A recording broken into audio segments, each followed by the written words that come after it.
raised the controller aloft, and shattered it against his forehead.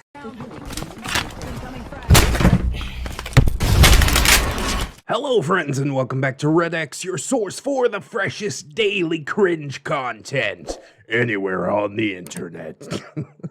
Promise, swearsies, it's just a fact, and it's totally science. Go ahead and look it up. Today we're jumping into r/TalesofNeckbeards, but actually it comes from my personal subreddit, r/ReddX reads, yes indeed, with the Guitar Beard saga now closed, most of our sagas closed, I do believe, at least the Neckbeard sagas. We still have Stealthbeard and Unfortunate Nookie hanging around for the Legbeard sagas, but we are now ready, officially, for some new Neckbeards to make their appearance on the channel, and I am super hyped. Our very own patron, Captain Clown Show, has a Neckbeard story that he would like to share with us, and it is the story of Hulkbeard, which I doubt he's super muscular or anything like that. Maybe he's just full of rage, as most Neckbeards are, but that's all speculation as usual. I haven't vetted the story too much. We'll just have to dive in and figure what it's all about together as we do. So let's get some plugs and disclaimers out of the way, and then we will dive right into some of this Neckbeard stories cringe.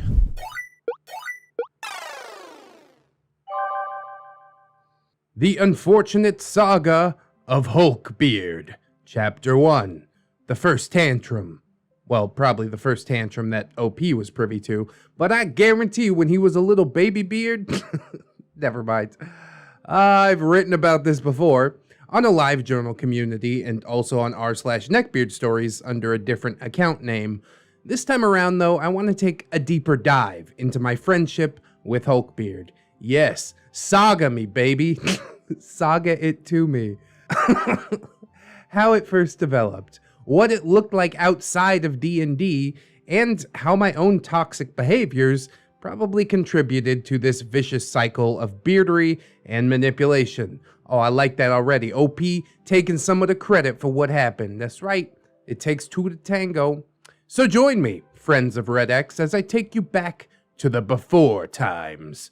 All the way back to the far-flung year of 2007. My God, I remember it well. I was in the Navy, in Japan, drinking beers. Maybe I don't remember it so well, after all. The cast of characters. We got Captain Clown Show, your humble narrator, a directionless, emotionally underdeveloped 19-year-old English major with the social acumen of a pine cone. Still hasn't quite figured out why the hell he's here. Hulkbeard is our beard in question. Manipulative, quick to anger, as I would expect, with a tendency to creep on every single person that I was ever romantically involved with. Ugh. Somehow I still remain friends with him for 4 years. Oh, we gonna get some beardy backstabbings, I'll tell you that. I am not a clever man. Well, maybe not them, but you know, you learned. We all learn, we all grow. That's how this works. Now, more than ever, my university days feel like they took place in an entirely different world. Smartphones had not yet begun their meteoric rise to popularity. People still used Internet Explorer. World of Warcraft was still a decent game. I love that, bringing the heat to modern day WoW. I still played the Burning Crusade expansion, but anything past that, nah, I ain't gonna touch it. Maybe Wrath of the Lich King, but I jump off after that point. I was a fresh-faced, profoundly confused 19-year-old entering my second year of university. I had already tried, and failed spectacularly, to make friends the year prior, and perhaps that's what blinded me to Hulkbeard's fedora for so long. Oh, that fedora. Shouts out to Moonhorse for coining that one. It's kind of like the beard on the inside that counts. Speaking of which, Teespring, hey, check out that plug, hooray! We kind of went a long way around to get that plug, but I think it's worth it. Or, yeah, maybe OP was just an awful judge of character. His words, not mine. I first met the not-so-incredible Hulk at the campus video game club. Yep, that's a breeding ground for beards. He was standing at just under 6 feet tall, He was a loud, hefty young man, sporting a buzz cut, a pair of thick-rimmed square glasses, and a wardrobe that consisted almost entirely of cargo shorts and striped polo t-shirts. Around him hung the faint, telltale funk of one for whom showers were just merely a suggestion rather than a necessity. I mean, striped polo t-shirts can look pretty good. I'm also into cargo shorts. At least he's not wearing like an Ahagao hoodie or something like that. He's almost normal, except for the whole not showering bit. Aside from the smell, Hulkbeard seemed almost normal. Wow, that's what I just said. We hung out at the university, played a few rounds of Super Smash Brothers, and after the meeting wrapped up, I let slip that I only lived a short walk from campus. Hulkbeard then suggested that we head back there to continue gaming, which we did, well into the wee hours of the night. Yeah, OP desperate for a friend. He doesn't look like a beard. Let him into your house. But bro, they're like vampires. Now he's never gonna leave. From there, we did become fast friends. When we weren't in class, we were basically inseparable. And here, dear readers, is where my profound lack of social awareness first rears its ugly head. People did not like Hulkbeard. They tolerated him, certainly, but I was blissfully unaware of the fact that I was one of his only friends, so it never really occurred to me to question why that might be. It was a few weeks after we met that I first realized that something might not be entirely right with Hulkbeard. One fateful Wednesday evening, we were at the video game club. A PlayStation 3 was set up, and Hulkbeard had brought his own controller. Apparently, he forgot to charge it prior to the meeting, and it died on him in the middle of a game. He went uncharacteristically silent, staring down at the dead device for several seconds. His jaw clenched. The veins in his neck bulged. His left eye twitched almost imperceptibly. Hulkbeard? I began. Are you...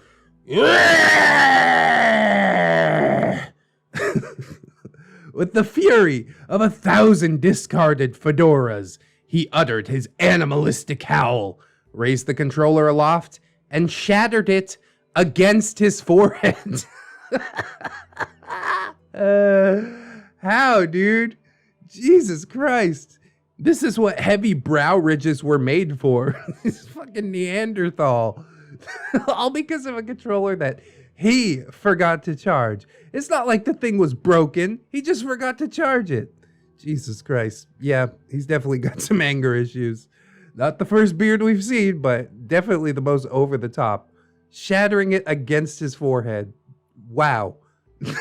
I'm shocked. And then without another word, he cast the broken remnants of his controller aside and stormed out of the room.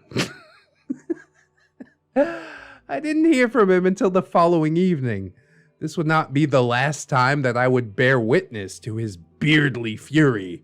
On the contrary, over the course of our friendship, incidents like this became increasingly common. As mentioned earlier, Hulkbeard's temper was far from his only red flag. His chivalry was nearly overpowering, especially around my romantic partners. He's just too euphoric, OP. He can't contain it. He was also a young man who had clearly never heard the word no. And when he wanted something, woe betide anyone who would try and stop him. Increasingly, as we played Dungeons & Dragons, I was the one standing feebly in his way, but that's a story for a little later. For now, I leave you all with a promise. This short introduction is just the tip of the Cheeto-stained iceberg. The next chapter will be a great deal weightier, with plenty of euphoria to go around. And so begins another Neckbeard saga with a bang, might I add. I was waiting around for this one. This first story got posted, and I'm like, yeah, it's a little short to read on the channel. Then Captain Clown Show asked me about it. I'm like, add a little more. I'll do it. I just need it to be a little bit beefier so I don't have to pair it with another story. Because it's weird to, like, you know, start off a couple of sagas in the same story. I used to do it quite a lot, but people have made it pretty clear to me that self-contained stories are better. This is a video about one particular beard. And if all I did was this, then the video would be like 12 minutes long, and that ain't no good. So we're going to jump into the second part, which, as promised, is a lot beefier. About 3 times bigger than this part, so let's jump into it. Hulkbeard, Chapter 2, For Want of a Milady. Here we go. The incredibly short first chapter can be found here in this video. Hello again, reformed neckbeards, beard enthusiasts, and assorted internet weirdos. Today we're going to delve a little deeper into the chivalrous side of Hulkbeard's euphoria, but we're also going to examine my own faults, and yeah, they are many. I love that self-awareness, OP. God bless ya. I've got some faults myself, but they're a lot harder to see, you know? I certainly wouldn't be capable of listing them out in a Reddit post. The truth is, I can hardly think of how I acted back then without cringing and wanting to reach for a very, very stiff drink and make it a double. The unfortunate cast, Captain Clown Show. My past self, still 19 years old, still a socially inept dipshit, still incredibly immature and insecure. Don't worry, I got better. It just took nearly a decade. Feel that. Hulkbeard, the beard. Cargo shorts, thick rim glasses, polo shirts, and a fed aura powerful enough to intimidate even the most euphoric individuals.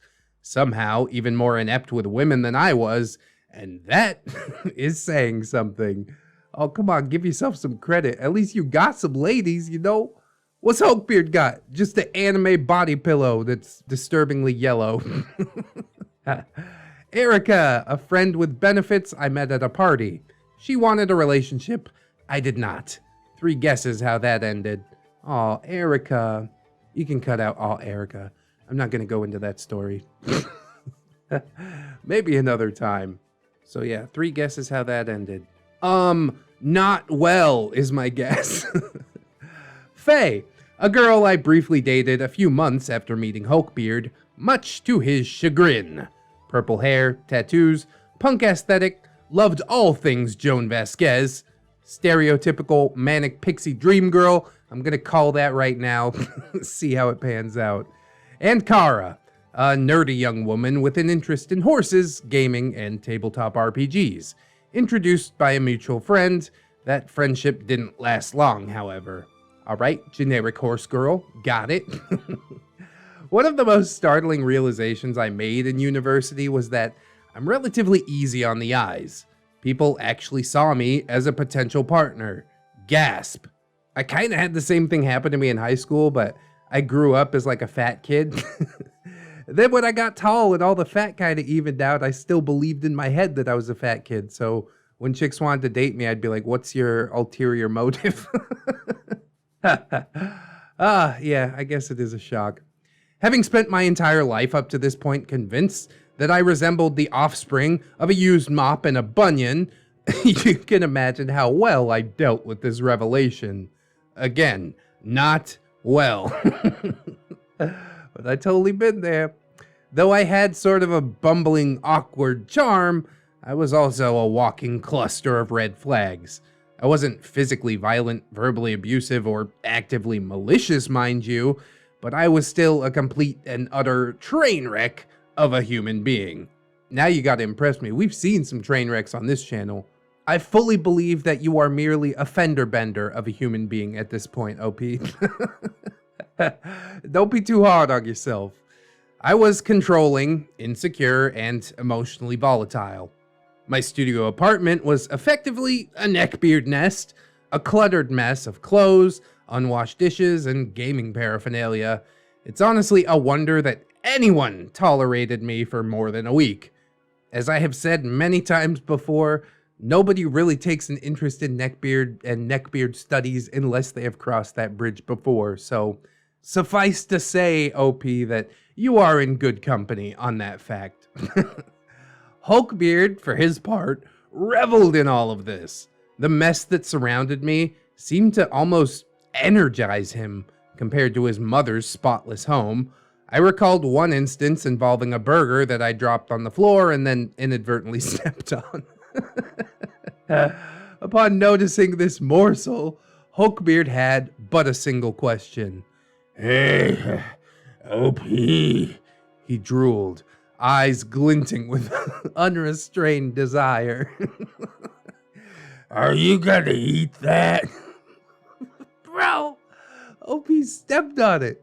If it fell on the floor, I'd give it a pass, but with your dirty shoe that's been walking around all the town picking up God knows what, people spit and shit, forget it. No! Ugh! Hulkbeard is such a foul creature. I personally had never developed a taste for floor burgers, so I told him to have at it. His love of filth aside, Hulkbeard also had a knack for pulling me down into a crab bucket of self-loathing, self-pity, and stagnation. Whenever a breakup occurred, he would insist that none of it was your fault, OP. At the same time, he also managed to make me feel terrible for being stupid enough to put in an effort to begin with. Yeah, why not just wallow in your self-pity, right? You can't fail if you don't try, right? God, I hate it. Neckbeard mindset. I'm so glad you were able to overcome eventually, OP. Maybe it was because I was emotionally vulnerable, or maybe it was because he simply told me what I thought I wanted to hear.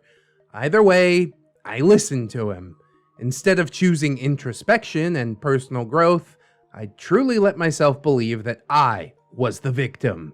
And that, dear readers, is entirely on me. I should have known better.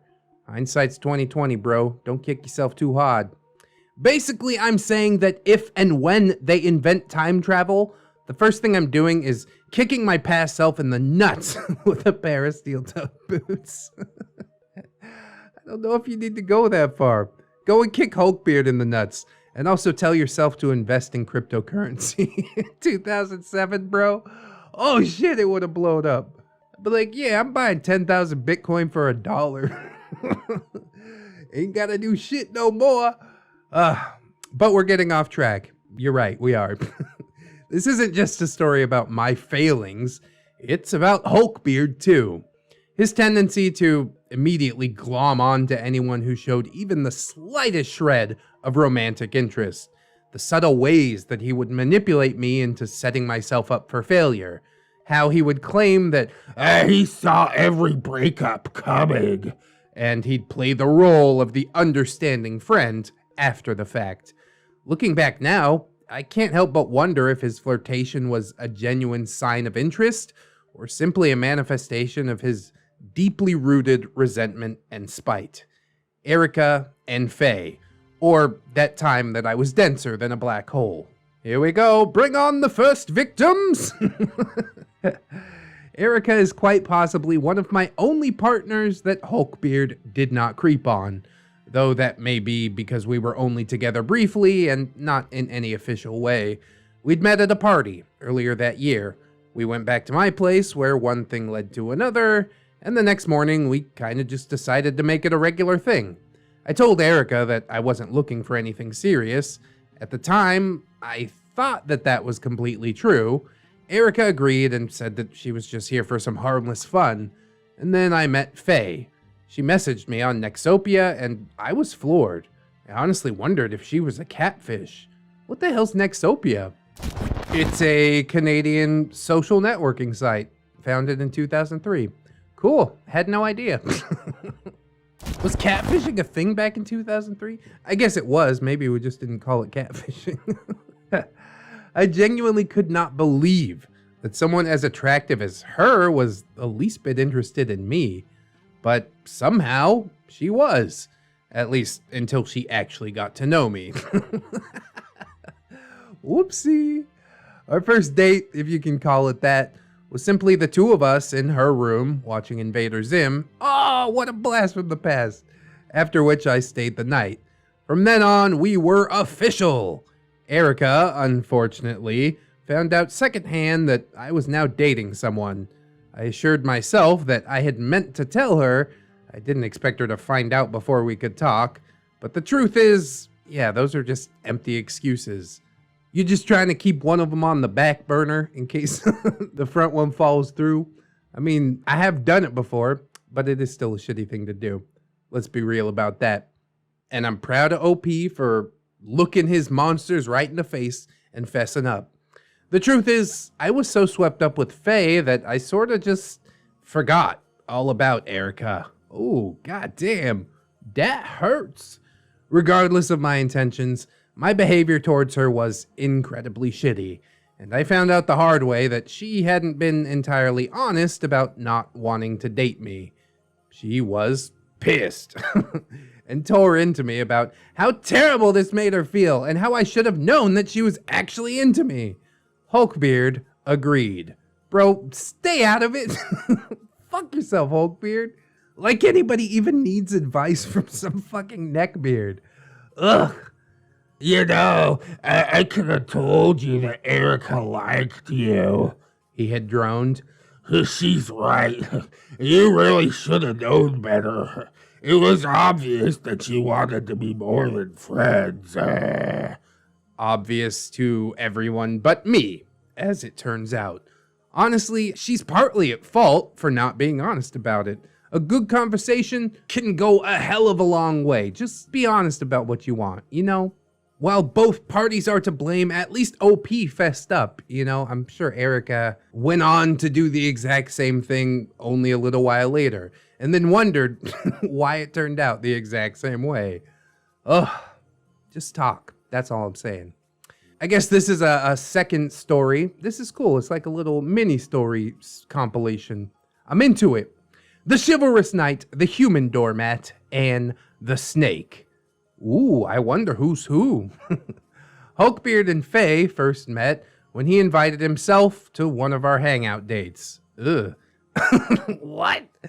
Obviously, I didn't really want him there, but back then, in addition to being a walking social faux pas, I also had a spine with the approximate consistency of pudding.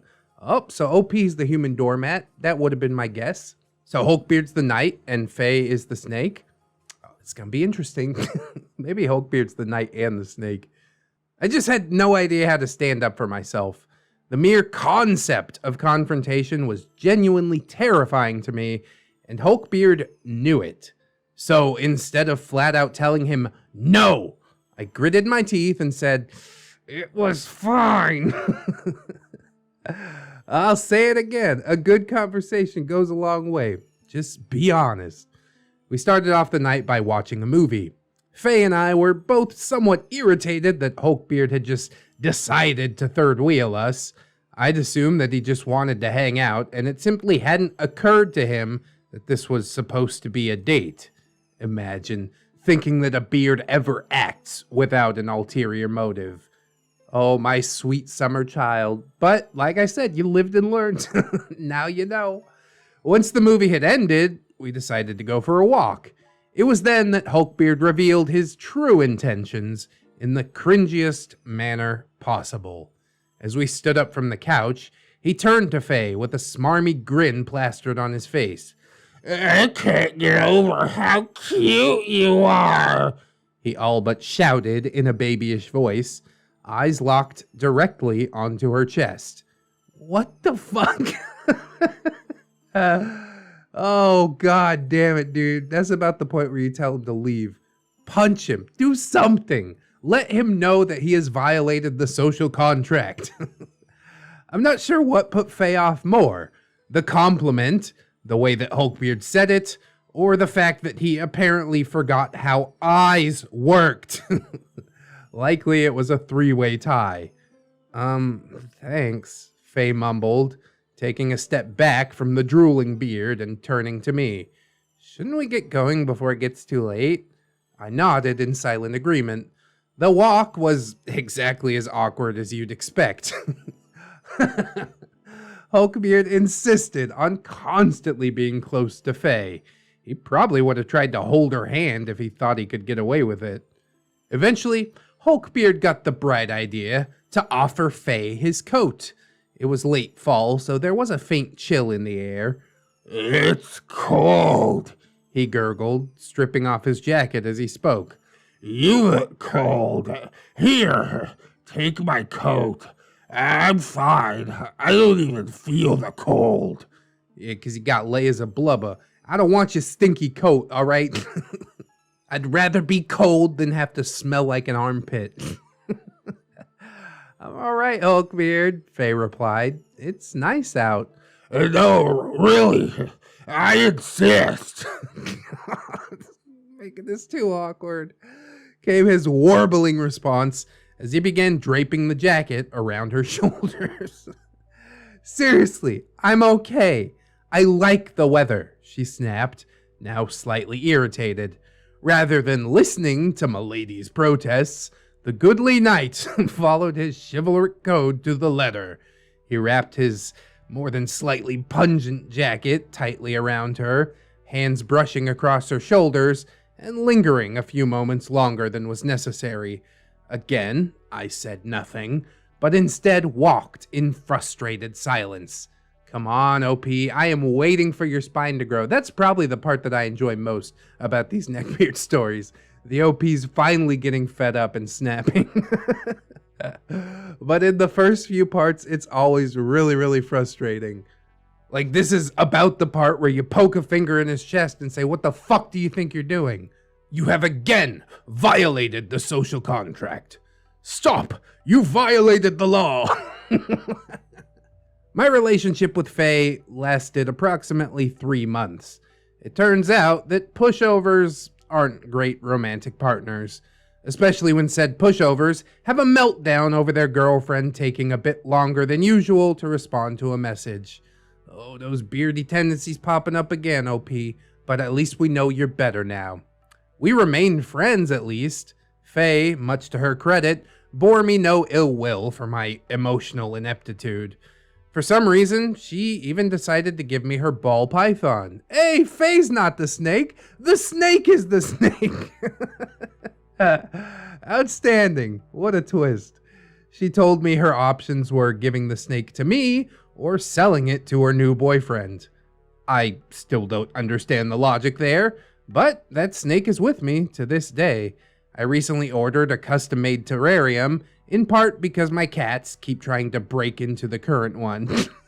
That's a disaster waiting to happen. I'm not sure who's gonna win, the snake or the cats. If I was Faye, I probably would sell it, take the money and run. And if I was OP, I probably wouldn't have accepted the snake because, snake people. They don't got a good rap lately. But yeah, a couple more good boy points in OP's book because he took that snake and treasured it. Something that I'm sure Hulkbeard would be completely incapable of doing. He'd break that snake on his forehead. Oh, when Faye ended things, Hulkbeard naturally poured on that sympathy. Fake sympathy. I tried to warn you about her, He said, taking perhaps a bit too much glee in my heartbreak. Girls like her only like abusive assholes. She was always gonna get bored of you. You're too nice for someone like her. Is that sympathy? That's so backhanded. God damn it, it's making me upset. I believed him. That's also making me upset. What reason would he have to lie to me? He was my friend, right? Right? God damn it, dude. Oh, it's gonna get painful before it gets better, I'm sure. Kara. Flash forward 6 months. Another friend made the mistake of taking pity on me and introduced me to her best friend, Kara. I was immediately captivated. With our mutual friend's blessing, we began dating.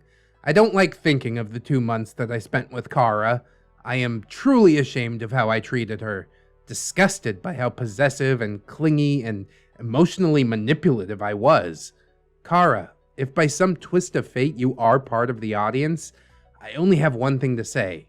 I'm sorry. You deserved better, and I truly hope that you found happiness. Fuck, I love this OP, fessing up for all of his wrongdoings. It might be like a little bit too much self-flagellation for some people, but it's refreshing, honestly.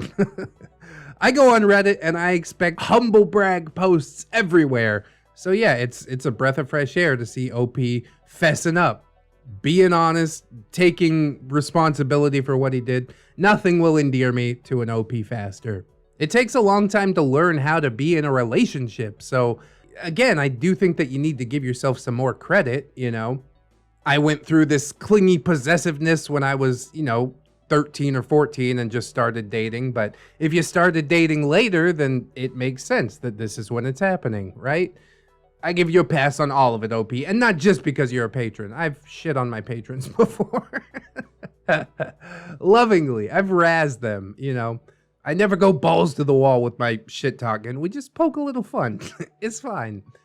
I did do one thing differently during my relationship with Kara. I took great pains to keep Hulkbeard as far away from her as possible. Unfortunately, my efforts were all in vain. The distance did little to stop him from lusting after his fair milady. If anything, it made him even more obsessed, even more envious of my relationship. He casually drawled one day when we were on our way back from lunch. I kinda wish we lived in a different time. If we were cavemen, I'd kill you and take Kara for myself. What the fuck? I mean, I don't have the words either. That's what I was gonna say. Excuse me? I stopped walking in the middle of the intersection. Did he really just say what I thought he did? Had my quote-unquote best friend really just told me that he was willing to murder me out of jealousy? What? This is too wild, dude. After sensing my consternation, Hulkbeard kept talking. Well, you don't need to worry about that, he continued with a shrug. Fuck. There are laws about that kind of thing now. I was just thinking out loud about how lucky you are. What the hell? Holy shit, dude. Good people don't need laws to keep them good, okay? It's like that shopping cart test. If somebody puts a shopping cart away, then they're a good person. If they leave it in the fucking parking lot, they're a bad person, because there's no law that tells you you have to put the shopping cart back. It's just kind of a litmus test. Hulkbeard is the type to not just leave his shopping cart in the parking lot, but pull other shopping carts out of the fucking little corral and push them out into the parking lot. He's horrible. How could you not, completely run away at this point?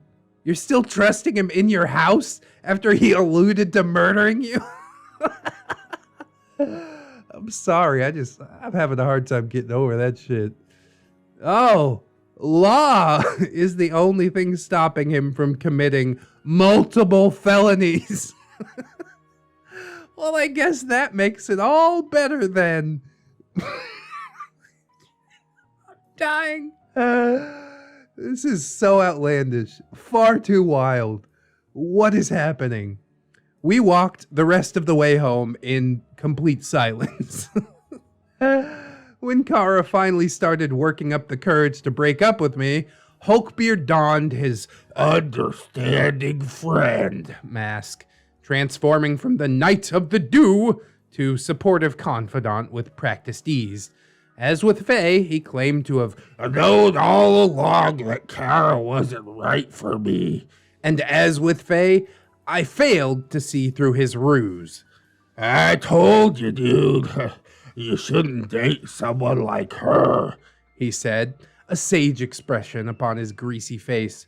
Antidepressants seriously mess a person up, and she was too unstable for a relationship. You really should have expected this to happen. That's right, friends.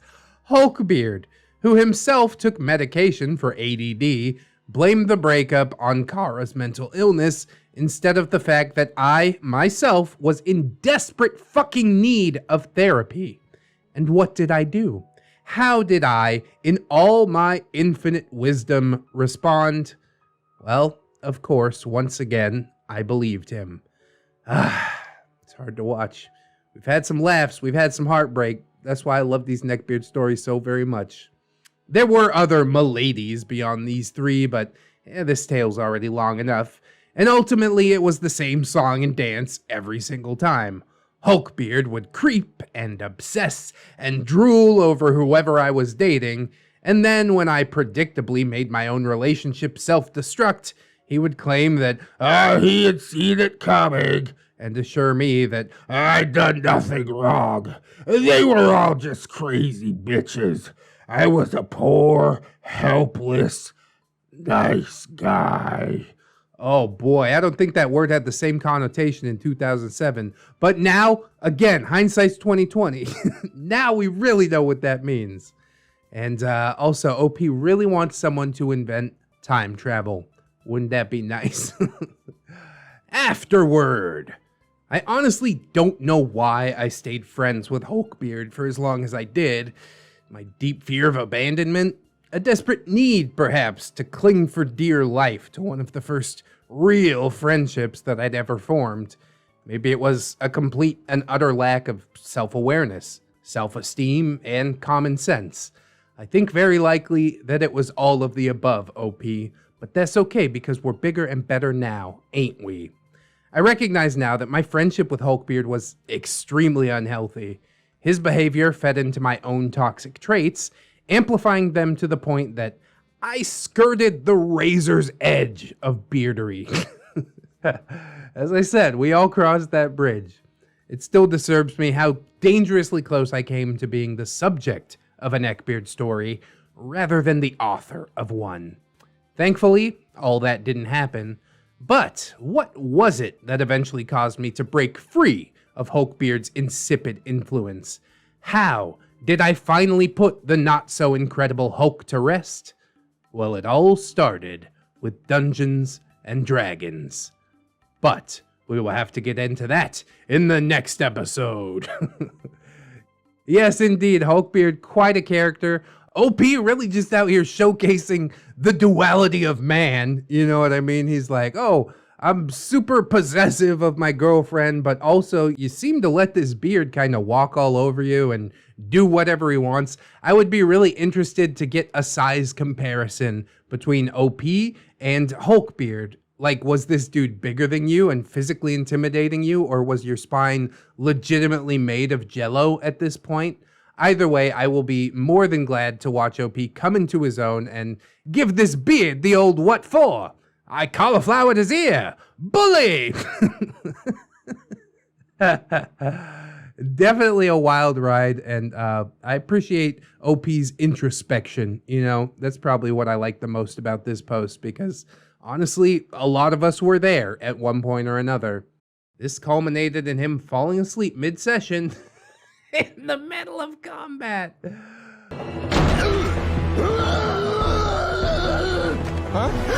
Hulkbeard, Chapter 3, Dice, Deadpool, and Robots. Oh yeah, robots are super cool.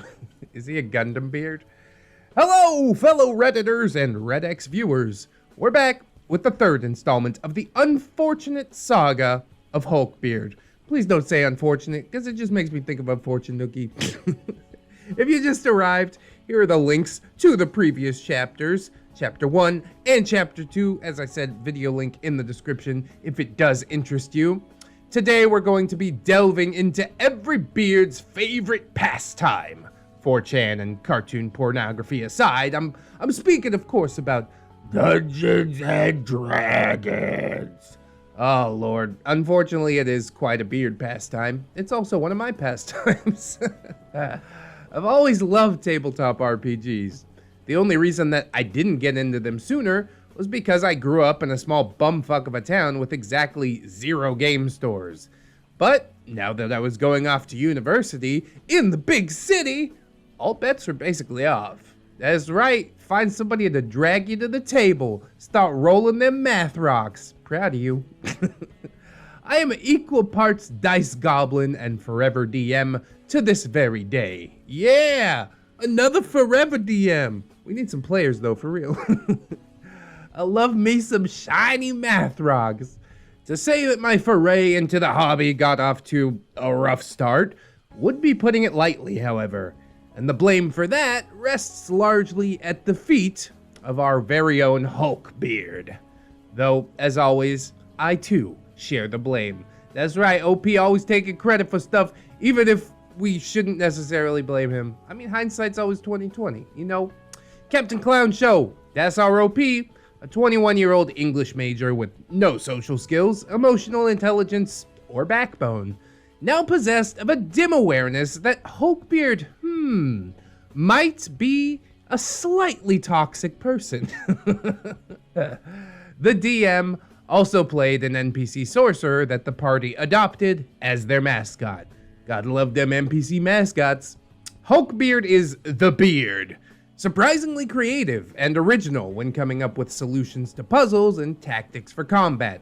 Unfortunately, also just a terrible role player. Played multiple characters, each one for only a few months. 'Cause he got bored. He kind of reminds me of Burger Beard, like pretty good at the actual game of D&D, but it's, the social aspect of it that he completely fails at. The Greek, a friend that I met through the campus anime club, though usually non-confrontational to a fault, and frequently spun lies to either avoid conflict or talk himself up, though, as I learned, even his passivity had limits. He played a human sorcerer / scion. Monk's Bane, a female friend that I met a short time after Hulkbeard. Tall, thin, and artsy, she was a fan of horror games, Lolita fashion, and tabletop RPGs. Also completely sex repulsed with a romantic preference for women. Became one of my closest friends, and a source of many additional beard tales. Played a half-elf bard / swashbuckler. Well, I know that even sexual preferences cannot keep beards at bay. They just keep coming like a freight train. I do hope that Monkbane doesn't have to experience it, but I guess we'll see. Rocky is a friend that I met through university, a Geosci major who leapt at the chance to play D&D as his old group had fallen apart, as D&D groups tend to do. Unfortunately, he didn't last long in the new group either. He played a dwarven fighter / ranger. Thespian, a drama major that I also met at Anime Club, had multiple scarves and fedoras in his wardrobe, yet somehow managed to pull that look off without looking like a complete tool. Yeah, it's pretty easy if you're fashion forward. Scarves and fedoras look good, just not with fucking cargo shorts and an anime shirt.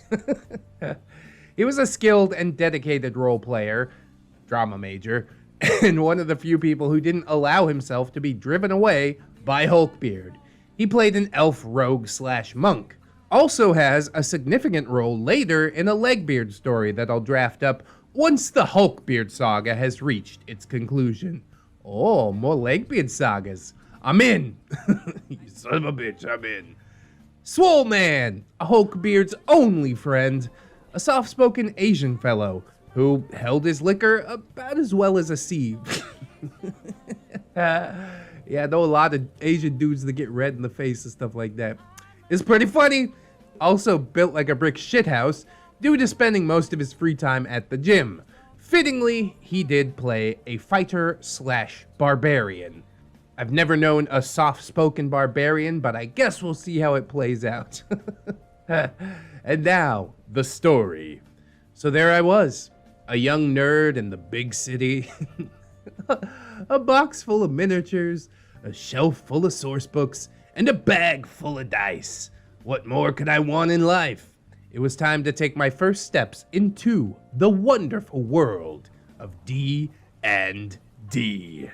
By this point, I'd read countless horror stories about D&D groups being torn apart and games being ruined by neckbeards. I decided that in order to avoid this, I'd tap my friend groups to see if there was any interest there. Hulkbeard was, unfortunately, one of the first people that I invited. The irony does not escape me. Yeah, now it doesn't, but back then I truly think it did, probably. And the first sub-story of this story, I suppose, Dollarama Deadpool, Hulkbeard's first character. Of course it's fucking Deadpool. What is a beard not, like, identifying with Deadpool, or the Joker, or Rick from Rick and Morty? It's just a cookie cutter sheet. They all come from the same shit. Anyways, after spending a few months putting together a campaign setting, the game was ready to begin. And by this point, the party consisted of myself as the DM, Rocky, Thespian, the Greek, Hulkbeard, and Monksbane. I linked everyone to the setting and put in some details on where the campaign would be starting. They would be soldiers, fresh recruits in an army that was fighting a losing war against a general known as the Ogre King. Was he an actual ogre? Fairly generic, sure, but it was my first campaign, so I figured it might be best to start small. That's wise. You don't want to get in over your head, you know? So I take all the tropes with a grain of salt. And tropes are kind of cool anyways. You can play with them a lot. Almost immediately, Hulkbeard contacted me. He didn't want to just play any ordinary character. He basically wanted to be a high fantasy Deadpool. A frail character that could not permanently die. Something which would enable some absolutely idiotic hijinks, of course. Not wanting to discourage him, you should have discouraged him. I understand, first time out DMing. You can tell people no, though. That's fine. I worked with Thespian to brainstorm something that might fit. We were playing D&D 3.5, and it was a Gestalt game, meaning each character leveled 2 classes simultaneously. As a result, it wasn't too hard to figure out a homebrew option for Hulkbeard. In this case, I wasn't playing any favorites. I can and still do work out homebrew options for my players if they come to me with a feasible enough idea. This idea does not seem that feasible, if I'm being quite honest. Thespian and I ended up taking the Worm That Walks, an immortal hive mind of maggots formed from the body of a lich, and adapting it into a starting class. Hulkbeard excitedly used it to create his first character, Worm. Well, this is fitting at least. Unfortunately, it didn't take long for Hulkbeard to start complaining that this immortal homebrew wasn't powerful enough. It's boring, he would whine to me outside of sessions. I can't do anything as cool as the rest of the party. And my character doesn't have anything that makes him unique. Except, you know, being a hive mind of maggots and not being able to die. That's pretty unique if you ask me. Part of the problem was how Hulkbeard played his characters. No matter their backstory, no matter what he claimed about their personality, every single character he played inevitably just seemed to end up as Hulkbeard. Or at least, I suppose, how he saw himself. Cold, logical, lawful, and stoic. So much for high fantasy Deadpool. Even though I by no means forbade him from creating a new character, he became gradually more upset about the campaign. This would eventually boil over into physical violence. Imaginary physical violence, or did he actually punch one of your players? Jesus! I mean, I saw him smash a game controller on his head in the last episode. I don't put anything past this guy. You see, Hulkbeard didn't take his ADD medication when it came to D&D. According to him, the meds caused him to become frustrated with the group's brand of humor and approach to problem solving. I will say that without his medication, Hulkbeard was, marginally less angry. But that's like saying that the Sahara Desert is marginally cooler than Death Valley. They are both fucking boiling. In the absence of his meds, Hulkbeard's attention span was functionally non-existent.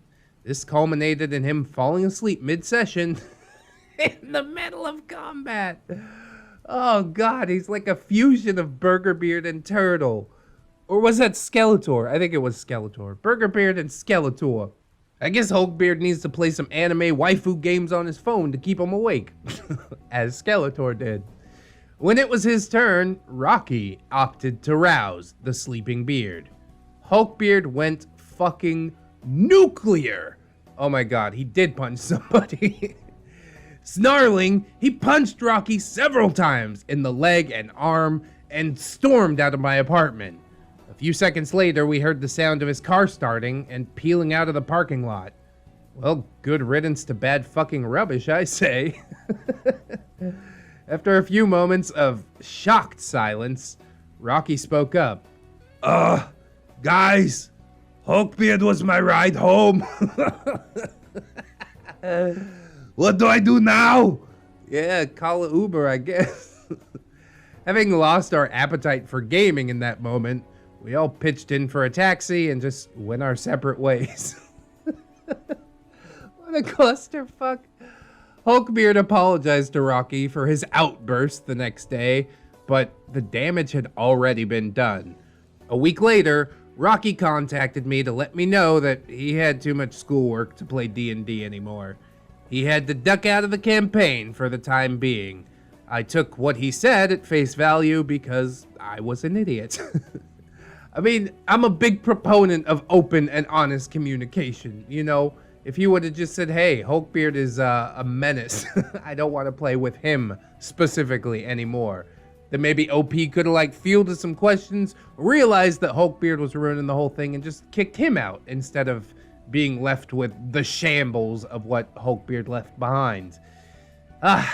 Sub-story number 2, Interdimensional Snowflake Robot Man. Hulkbeard's second character.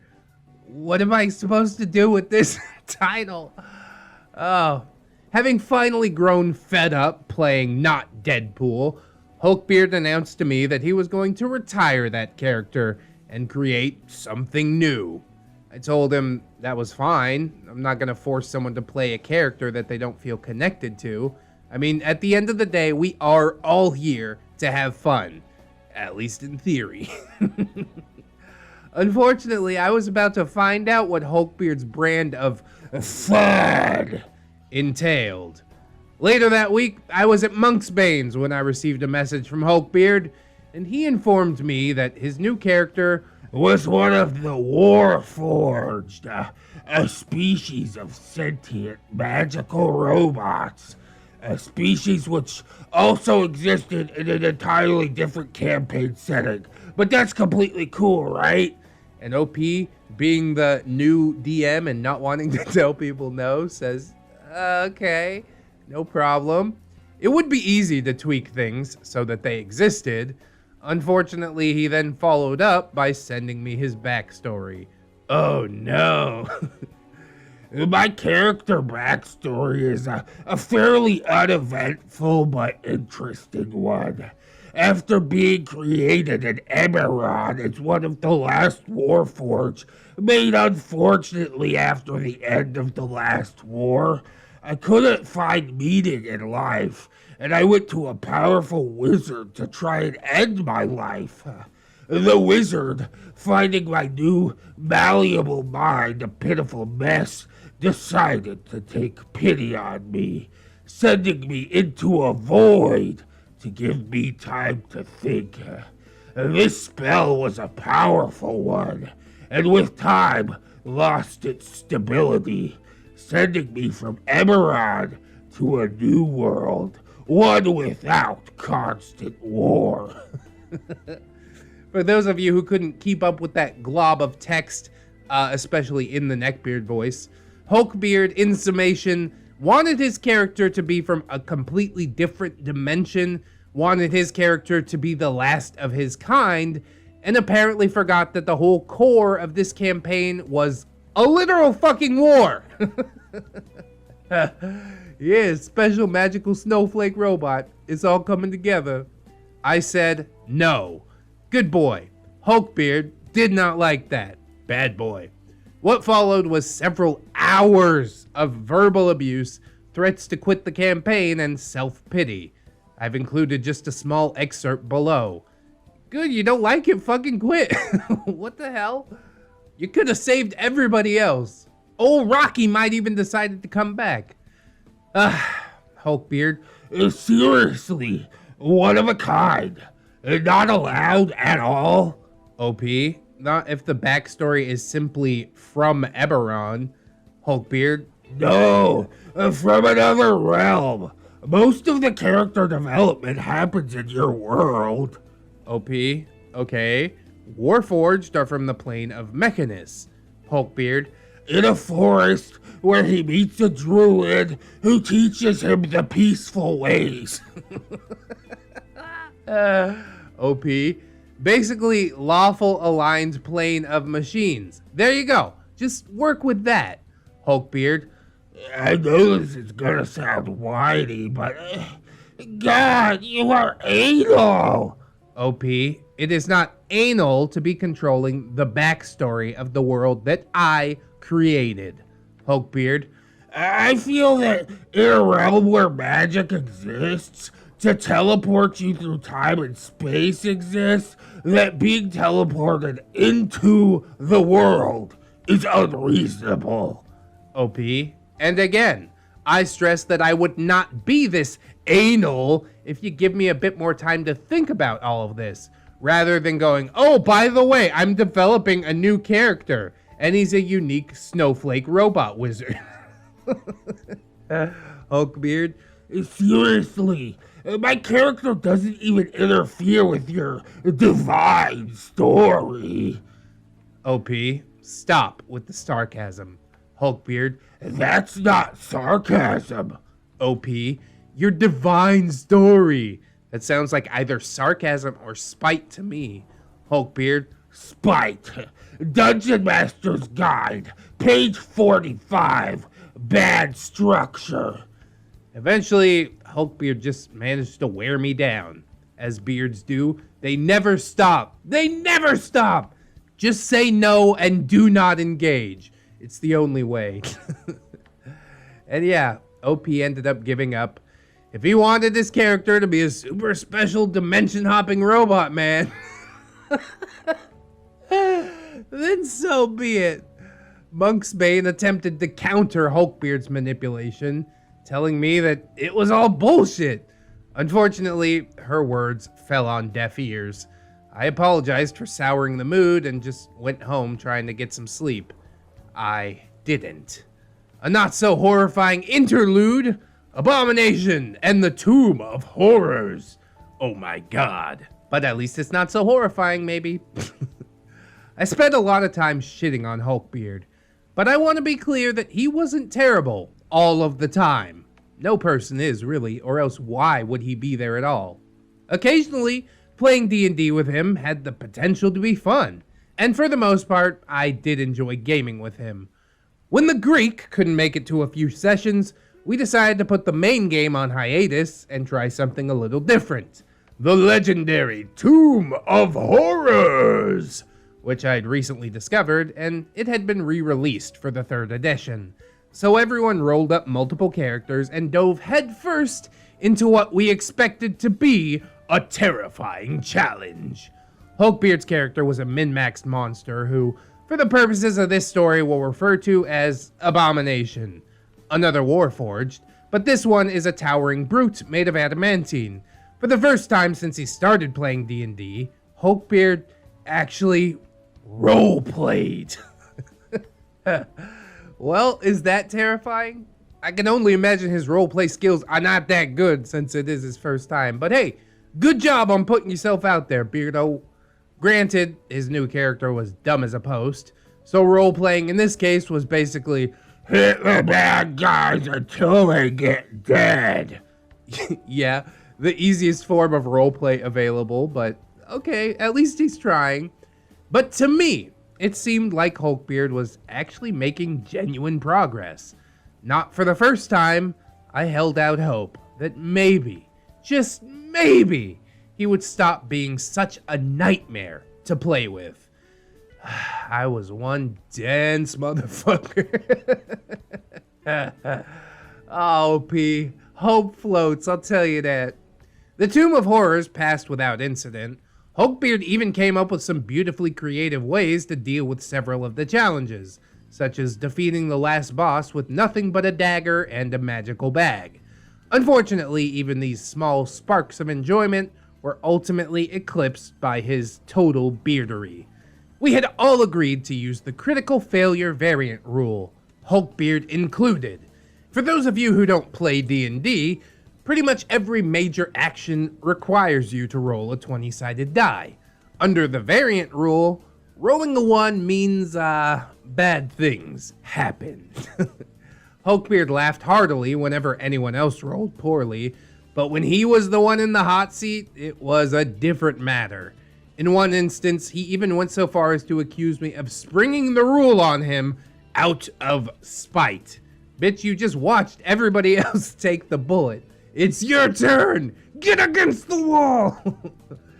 Anyway, we wrapped up the Tomb of Horrors right around Christmas break. I planned to go home and visit my parents. Understandably, this meant that we wouldn't be playing until New Year. Hulkbeard proceeded to be like an addict craving a fix, with me as his unwilling dealer. It isn't fair of you to cancel D&D just because you can't show up, Hulkbeard complained. Why can't you just give me your DM notes? I'll run the game myself when you're away. Thankfully, I managed to talk him out of that terrible idea by explaining that I wasn't the only one leaving for the holidays. He seemed placated, and I enjoyed heartily a Hulkbeard-free Christmas. By now, I had started to realize that Hulkbeard might be a harmful influence, but I had no idea what to actually do about that. Ghost it!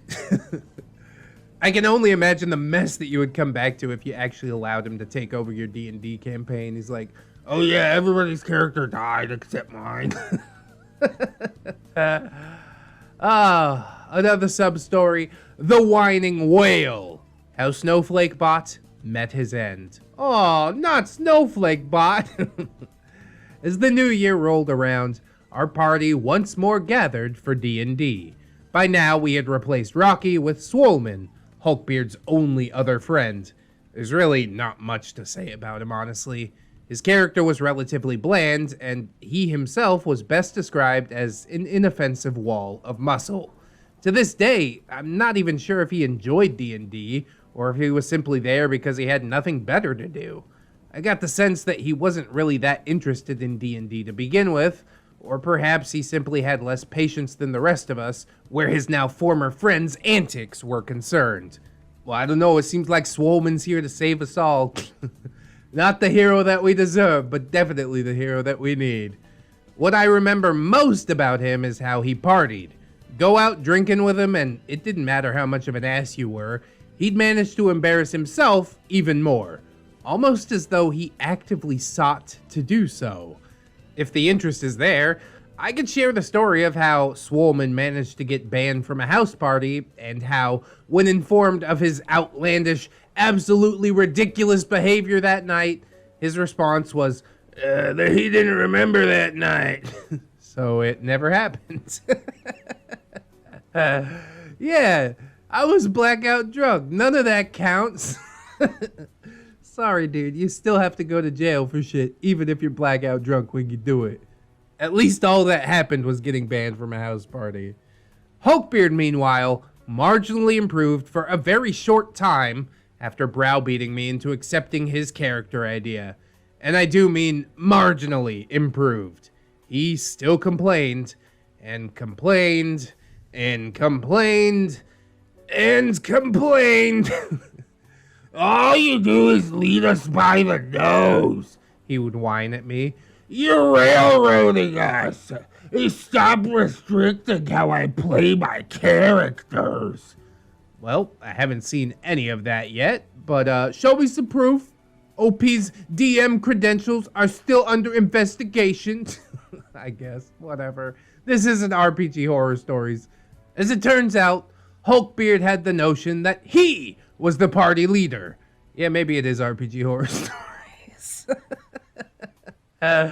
When he wanted to do something, everyone else should simply fall in line. And when that didn't happen, it was all my fault. The death of Snowflake Bot is perhaps the most egregious example. The party, now 12th level, found themselves in a barren, war-torn wasteland.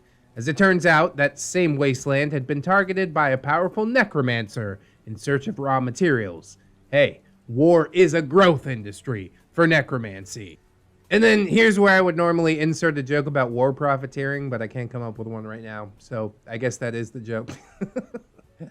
Rather than doing the work himself, he sent an army of automatons to gather corpses. Unfortunately, said automatons did not particularly care if the corpses they gathered were dead or, pre-dead. To them, a corpse was a corpse was a corpse, even if it was still breathing. My players learned this firsthand when they witnessed a Titan attempting to harvest the combined force of ogres and humans. The party agreed that these NPCs couldn't be allowed to face this monstrosity alone, so they rushed in to help. All with the exception of Hulkbeard.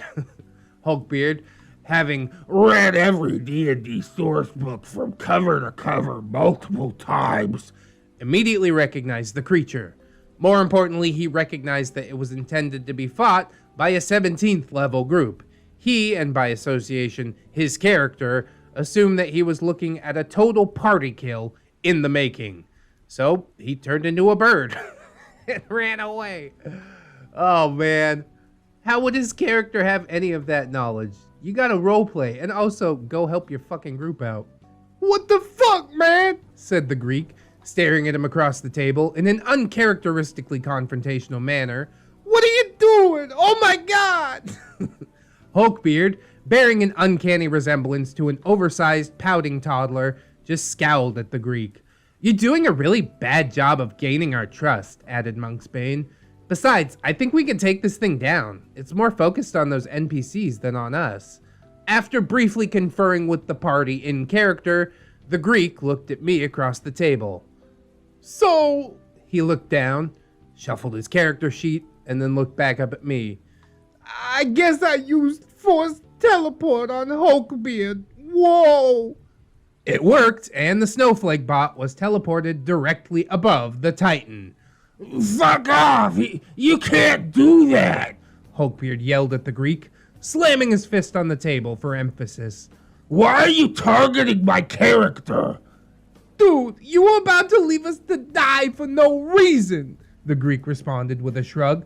That's a dick move! Oh my god! I mean, both of you guys are kind of being dicks, but yeah. Cooperate with the party. To be fair, the Greek and Hulkbeard are both kind of being dicks right now, but I gotta side with the Greek because, yeah, cooperate with your fucking party. Where are you gonna go if you turn into a bird and fly away? Just away? And then if the party wipes, there's only Hulkbeard left. What a nightmare. I couldn't help but agree with the Greek. See, OP's with me. Looking back, I'm really not sure what Hulkbeard expected us to do. Stare lovingly at Snowflake Bot's feathered ass as he flapped off into the sunset? Hulkbeard let out a strange, choked gurgle and made several attempts to speak. It was as though he wanted to use words, but had forgotten how. Realizing that his vocal cords were non-functional, he instead settled for trying to kill the Greek with his eyes for several minutes. And then it was his turn to act. Eyes still locked on the Greek, Hulkbeard rose deliberately from the table, character sheet in hand. I immediately tensed up. He wore the same expression that he sported before crushing a controller with his skull. Fine then, he growled, each word dripping with venom. My character shapeshifts into a whale and impales himself on the boss. There, he's dead. He punctuated his final words by ripping his character sheet to shreds. He released those shreds directly above the center of the table before slumping back to his chair, arms crossed and face scrunched as though he had just consumed the world's sourest lemon. In an effort to diffuse the tension, I offhandedly mentioned that a jar of petunias had fallen nearby while I cleared away the snowflake confetti. It, did not work. The two factions of NPCs, no longer facing the threat of a giant murder bot, immediately turned on one another. The party, firmly on the side of the humans, made short work of the remaining ogres. About 10 minutes later, Hulkbeard's pouty expression changed to one of confusion. Wait, he mumbled sheepishly. I just realized I'm not high enough level to shapeshift into creatures of that size. Can I take it back? You kind of ripped up your character sheet there, Hulkbeard, I responded with a deep, exhausted sigh. So, unless you have a lot of tape on you, then, not really? But that's not... He started, his voice raising several octaves. Somehow, this was the moment that I found my spine. I said no! I snarled, locking eyes with the beard. Even if you had your character sheet, several rounds have already passed. I don't think anyone here wants to sit around while we figure out how to literally turn back time. Hulkbeard looked gobsmacked.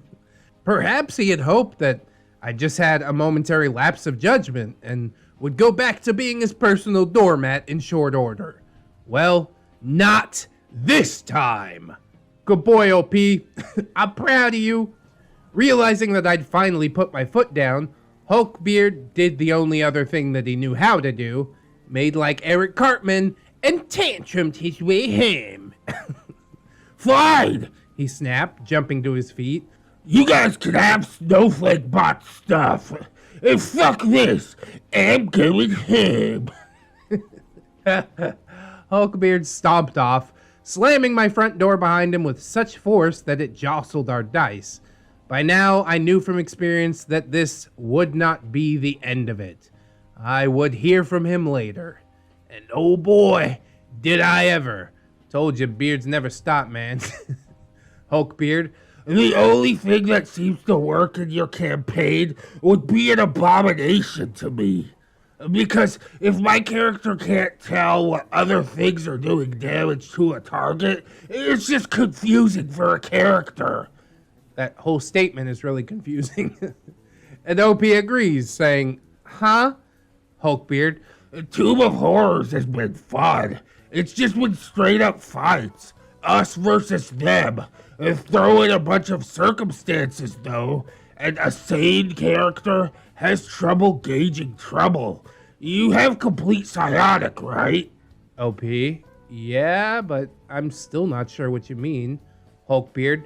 I find a fight like what we have would have been perfectly reasonable fight to run from. You described it as a fight that they did not appear to be winning. OP. They did not. Hulkbeard. As a character, I felt that the fight would be a poor choice. OP. Add the party and things change. Hulkbeard. But I like to gauge fights. It seems strange to physically punish someone for running away, especially when they are not actually in the army. It's called a tactical retreat. Duh. Yes, Hulkbeard and his Hulkbeard tactics. Surely they shall save the day. Apparently, no one told Hulkbeard that actions have consequences, and that when you leave a group of mercenaries to die after swearing that you'll fight by their side, they might get just a little bit annoyed. The argument eventually resolved with Hulkbeard saying that he wouldn't be rolling another character after Snowflake Bot. Instead, he would continue with the Tomb of Horrors campaign, which by now had graduated to a 15-floor mega dungeon.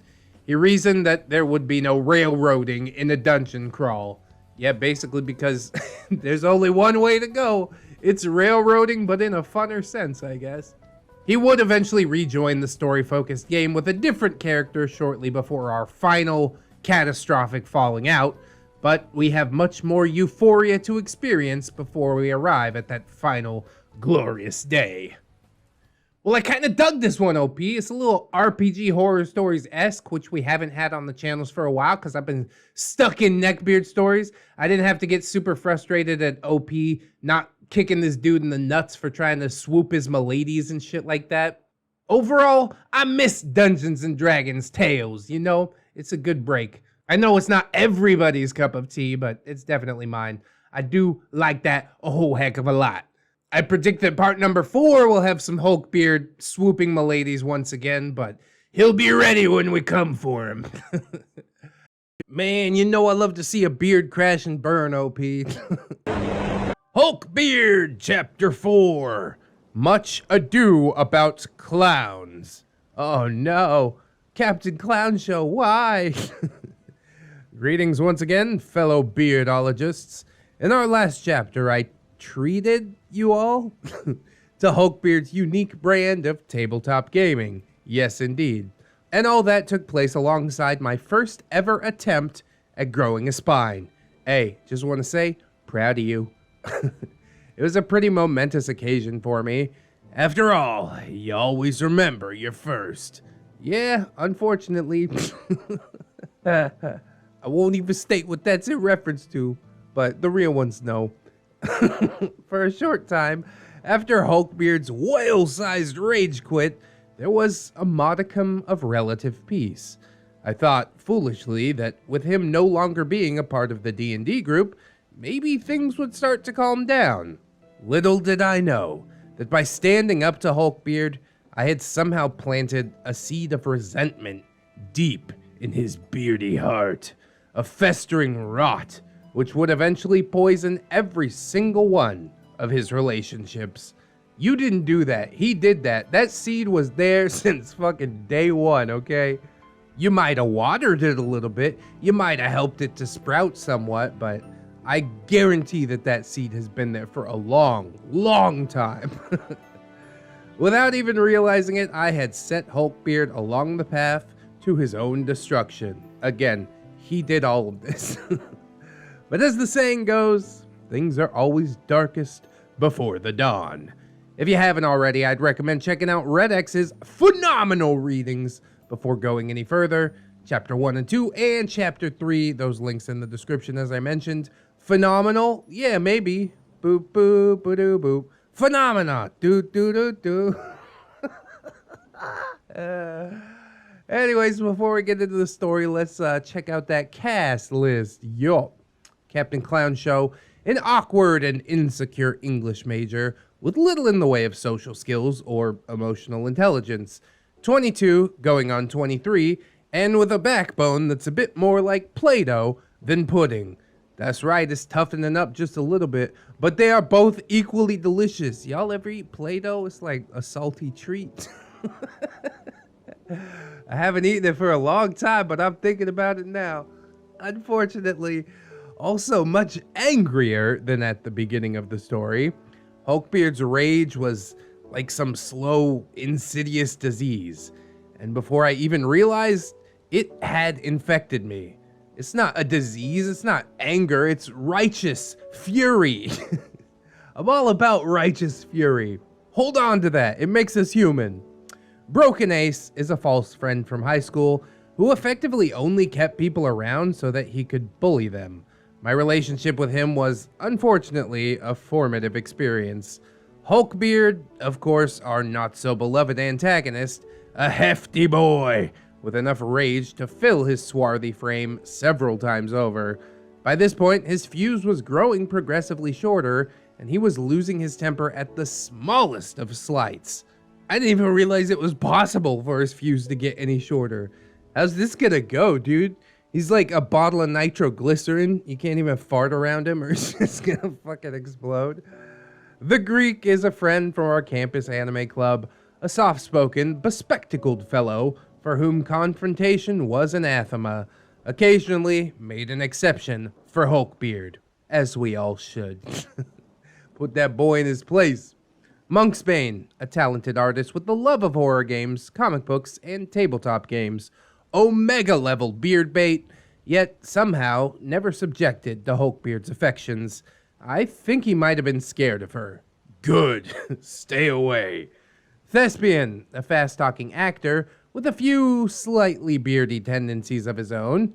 I'll go over those in more detail at a later date.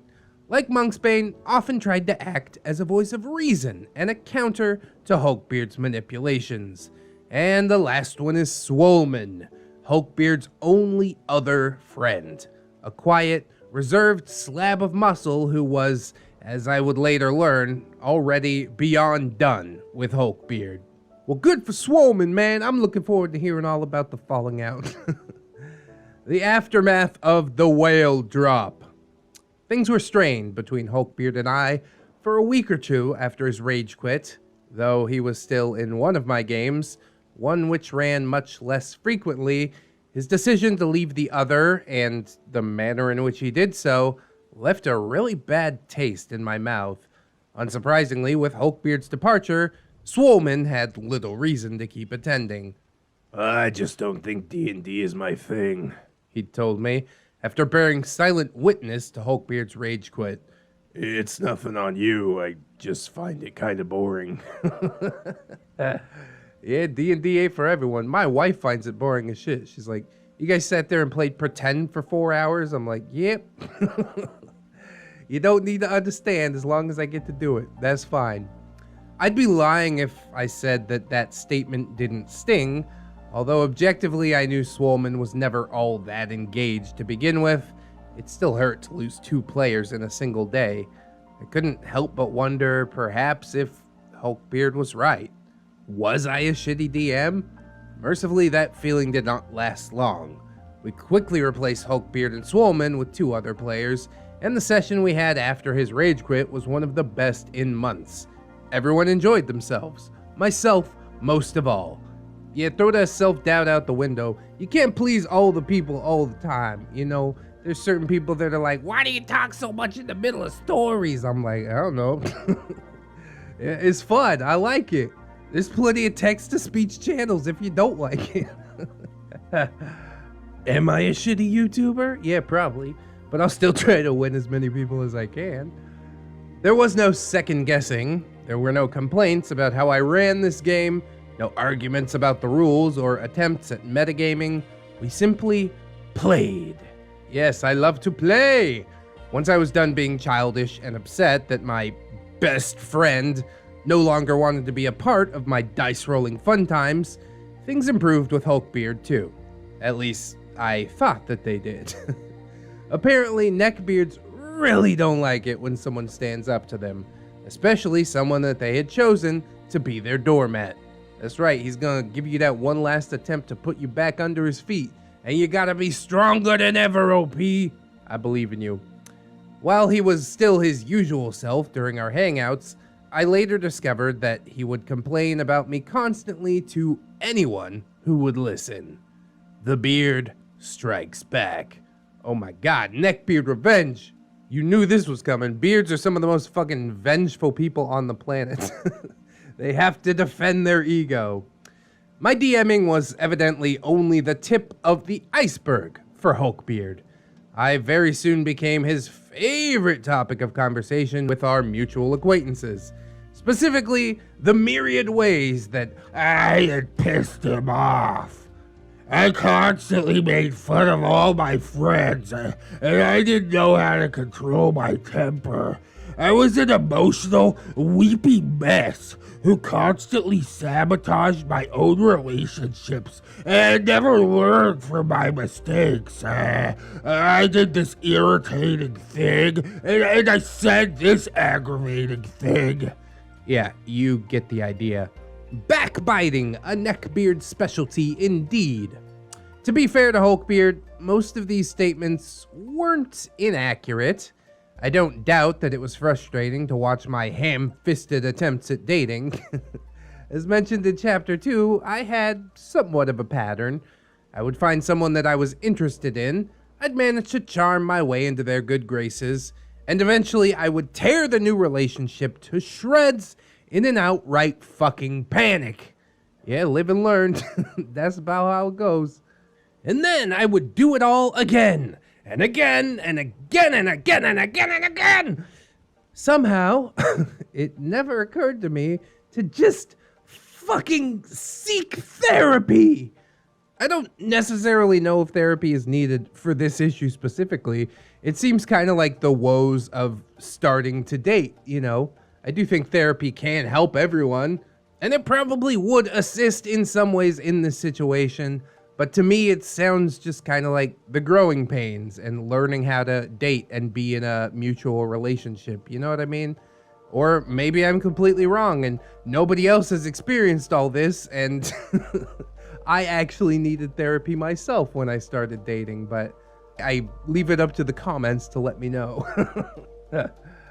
My first time with Hulkbeard was also making me a much angrier person. Although I've always had a low threshold for frustration, untreated ADHD tends to have that effect, somehow Hulkbeard just amplified it. He was like some sort of rage wizard. Rage wizard. Weaving spells that devoured all reason and sense.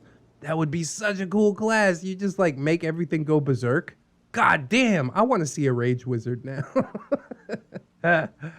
I'd also cop to the fact that I was in many ways a bad friend, and not just to Hulkbeard. I became so caught up in my own insecurity that I eventually began pretending that I was simply better than everyone. Save at least for my romantic partners, of course. To those poor souls, I was instead the human equivalent of cling wrap, and so afraid to offend that I wouldn't even express my own opinion. Oh man, you know that ain't gonna last long. I would be super annoyed by that. I definitely need my space, and I definitely need somebody who will disagree with me. I think OP should just be glad that he didn't find someone to like nurture that into a codependency, because that would have been like the real road to bearddom, you know what I mean? Instead, he looks back, he sees it, he's like, yeah, that was pretty shit. And I gotta respect that. There were also a few people with whom I felt comfortable enough to drop the mask, most notably Monksbane and Thespian, but most of the time, I put on airs. I was, to be blunt, an egotistical asshole, wrapped around a core of extreme self-doubt. Yeah, I feel kind of called out there, I'm not gonna lie. But I think acknowledging it cuts the severity of all that in half, right? Maybe? Looking back now, I've realized that this particular behavior did not, in fact, have its roots in Hulkbeard. It went far deeper than that, all the way back to my childhood. Yeah, for both of you guys, this started way before. It's just now you're together in kind of a toxic mix, a little baking soda and vinegar action, bubbling up and whatnot. I could have told you that. One person cannot 100% change another person. That's just impossible. Anyways, the ace and the fanboy. I doubt you'd be surprised to hear that growing up, I had very few friends. I don't say this with any sort of bitterness, mind you. I don't blame people for avoiding me back then. I had the emotional and social intelligence of a crouton. Yes, that's lower than a pine cone. Very much so. I'm unaware of this scale. I would like to consult it at some point in the future to see if I'm above or below the pine cone. At least part of the reason, I suspect, was tied to my home life. And here is where I'll need to ask for your patience, readers and listeners. Writing about this, even decades later, is still painful, so please forgive me if I ramble just a little bit. My mother had a rare disorder known as muscular dystrophy. I don't know if it was directly tied to the disease or the result of some other comorbidity, but she was told by the doctors that she was functionally infertile. In spite of how much she wanted a child, it would never happen. Her response? Fuck you! Watch me! Your mom's got some spunk, I'll tell you that. And that spunk turned into OP. No, I'm just kidding. I definitely like the fight in her, you know? Respect. As she would later tell me, the first thing that she did after my birth was have me tested. Much to her relief, I did not bear the genes responsible for the disease. The illness, she said, would die with her. I still remember the way she smiled when she said it. She's a cool lady, honestly. 2 sentences, I'm already like, fuck, she's awesome. For most of my childhood, I had no idea that my mother suffered from this chronic illness. Now, imagine that you're 6 years old, and as all 6-year-olds are wont to do, you fail to clean up your things. Your mother, not realizing that you've left a toy on the floor, steps on it, falls, and breaks her leg. She is then confined to a wheelchair for the rest of her life. Ah, goddamn. You blame yourself for a lot of stuff, though, OP. How can you feel responsible for something that happened when you were 6 years old? Goddamn, kids leave stuff on the floor all the time. Take one walk around my house. There's shit everywhere. Luckily, I'm big enough that if I step on it, usually it breaks. I don't fall down, I just break the toy. That's fine. Lesson learned. I mean, it's super rough that she broke her leg and stuff, but come on, man. It's just an accident, you know? Accidents do happen. Anyways, let's see where we're going with this. I now know that this was inevitable, but back then I was convinced that I had crippled my own mother. Of course, I never voiced this to either of my parents. Had I done so, they of course would have immediately shut that notion down. But yeah, 6-year-olds don't understand, really.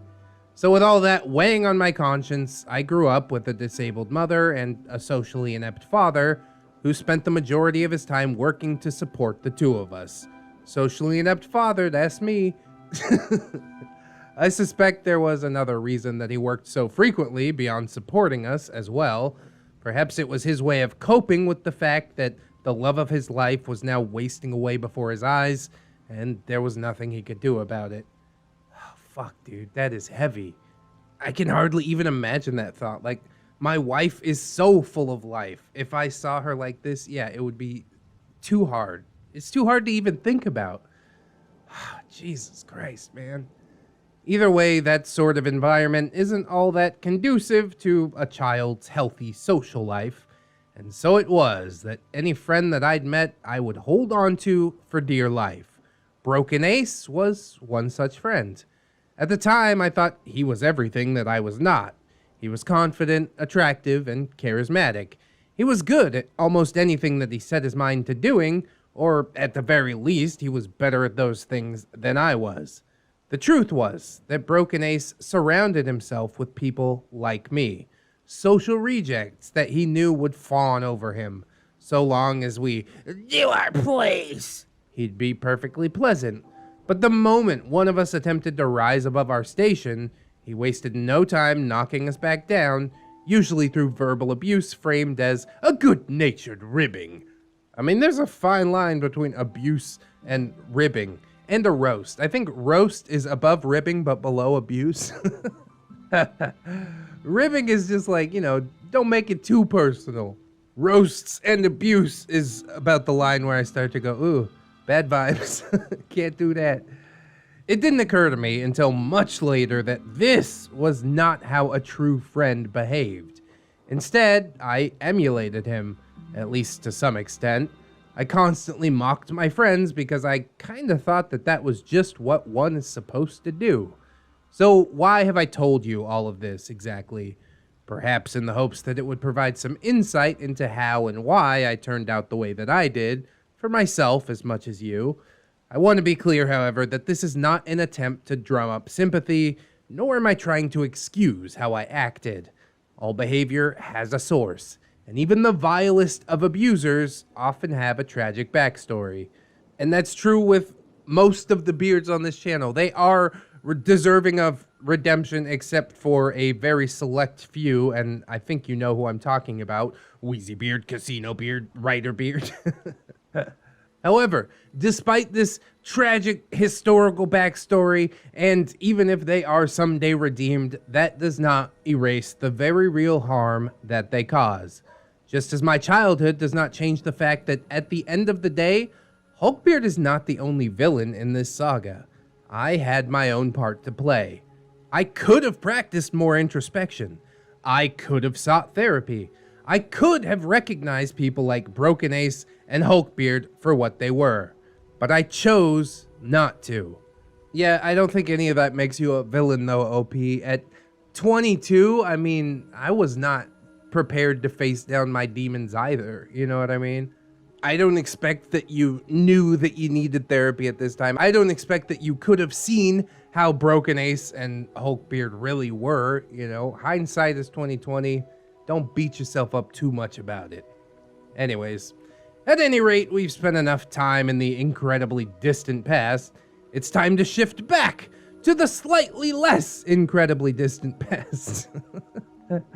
To the disintegration of Hulkbeard's friendship with Swolman. He was the first to abandon the beard, but he would not be the last. That's right, everybody off. Fucking sinking ship over here. So long, and thanks for the gains. By virtue of the fact that we were both computer science majors, The Greek was the unfortunate soul that was most frequently victimized by Hulkbeard's ravings. Most of the time, he simply shrugged those tirades off. Occasionally, he suggested that Hulkbeard go to me with his grievances instead of him. Naturally, this advice fell on deaf ears. Yeah, it's not about fixing the problem, it's about complaining about the problem. Hey, I never said Hulkbeard and I didn't have things in common. Swolman, too, regularly found himself as an unwilling audience to Hulkbeard's rants. Unlike the Greek, however, he had far less patience for it. As it turns out, he was hiding some steel beneath that passive exterior, and he had no tolerance for the games that Hulkbeard was trying to play. Eventually, he decided that he'd had enough. I'm so sick of Hulkbeard shit, Swolman told the Greek one day as they drove back from lunch. All he ever does is complain about OP. I don't even know why he's friends with him. Yeah, he's gotten kind of exhausting to be around, oh my god, the Greek admitted. OP's been a lot angrier lately too. If it weren't for D&D and video game club, I think I'd be done with both of them, man. I already am, Swolman replied. I have better things to do than deal with this childish shit. The game's still fun. Most of the time, man, the Greek said with a shrug. Especially now that Hulkbeard's left. OP's okay when he's not upset about something too, I guess. Oh my god. And when is that? Asked Swolman. When isn't OP upset? The Greek did not have an answer. Hulkbeard, for his part, knew only that Swolman and the Greek had been hanging out more frequently. Because this coincided with Swolman's decision to distance himself from this garbage barge of a train wreck, there was only one conclusion that made sense in his dew-addled mind. Dew-addled mind? Well, two conclusions, actually. One, Swolman was poisoning the Greek against Hulkbeard, and two, the Greek was sabotaging Swolman's friendship with Hulkbeard. Obviously, he couldn't be the problem, right? Well, as you might expect, Swolman and the Greek weren't the only people that Hulkbeard pissed and moaned at either. At one point, he attempted to complain at Thespian too. It didn't go well. Even the usually irreverent Thespian was getting fed up. OP is being such a... he began one day when the two of them were talking and waiting for class to start. Shut the fuck up, Hulkbeard, Thespian replied, not even looking up from the game that he was playing. OP's my friend. He's supposed to be yours too. Fucking act like it. I love this. People going to bat for OP. The truth is, if somebody's talking shit about friends behind their back, then they're probably talking shit about you behind your back as well. That's not even science. That's just like basic knowledge. But you can still go ahead and look it up if you want. Curiously, Hulkbeard never attempted to complain to Monksbane. In fact, he frequently tried to pretend that she simply didn't exist. I'm still not entirely sure why that is. Maybe he recognized that I was slowly spending more time with her than I was with him, and didn't want to confront that fact. Could be because he thought less of her because she was a woman, or perhaps he feared her because he'd heard her stories about how she nearly lodged a pencil into the thigh of the last beard that had subjected her to his euphoria. Maybe all of the above, perhaps. Either way, by this point, between Thespian, Monksbane, and a few others who don't really have a direct role in this saga, I had a few regular counterbalances to Hulkbeard's attempt at manipulation. I was still a train wreck, obviously, but now I finally had genuine, supportive friends to help me be slightly less of a beard. Between my very gradual growth as a person and Swolman's abandonment, it was the beginning of the end for Hulkbeard. The slow spiral which would soon culminate in one final, explosive tantrum. Man, you know I love to see a beard crash and burn, OP. It's been a long time coming, I'll tell you that much. I still think that OP is, self-flagellating a bit too much. You need to consider hindsight. I don't think that you can truly blame yourself for a lot of what happens. Sure, the personality kinda is sucky, but I don't know. I see a lot of parallels with my own life. At 22, like 18 to 22 in the Navy, I was just a menace, a complete and it took me quite a while to mellow out and realize that I wasn't king shit. You know what I mean? So yeah, I thank you for your story. Definitely take it all with a grain of salt, you know. I do not think that you are a villain. Maybe you are like somewhat of an anti-hero in this story, but that's okay, you know. You're definitely laying all your cards on the table, and as I've said before, we gotta respect that. Dawn of the final day.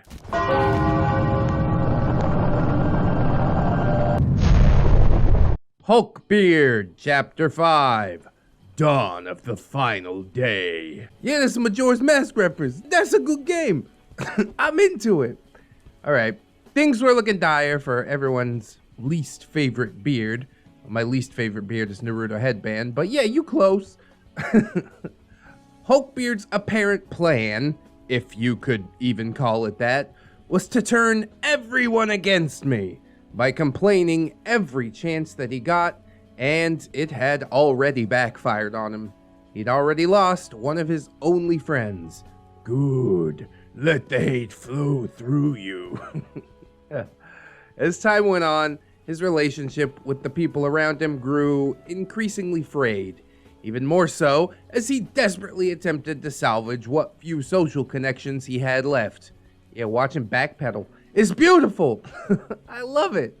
I love that you hate it.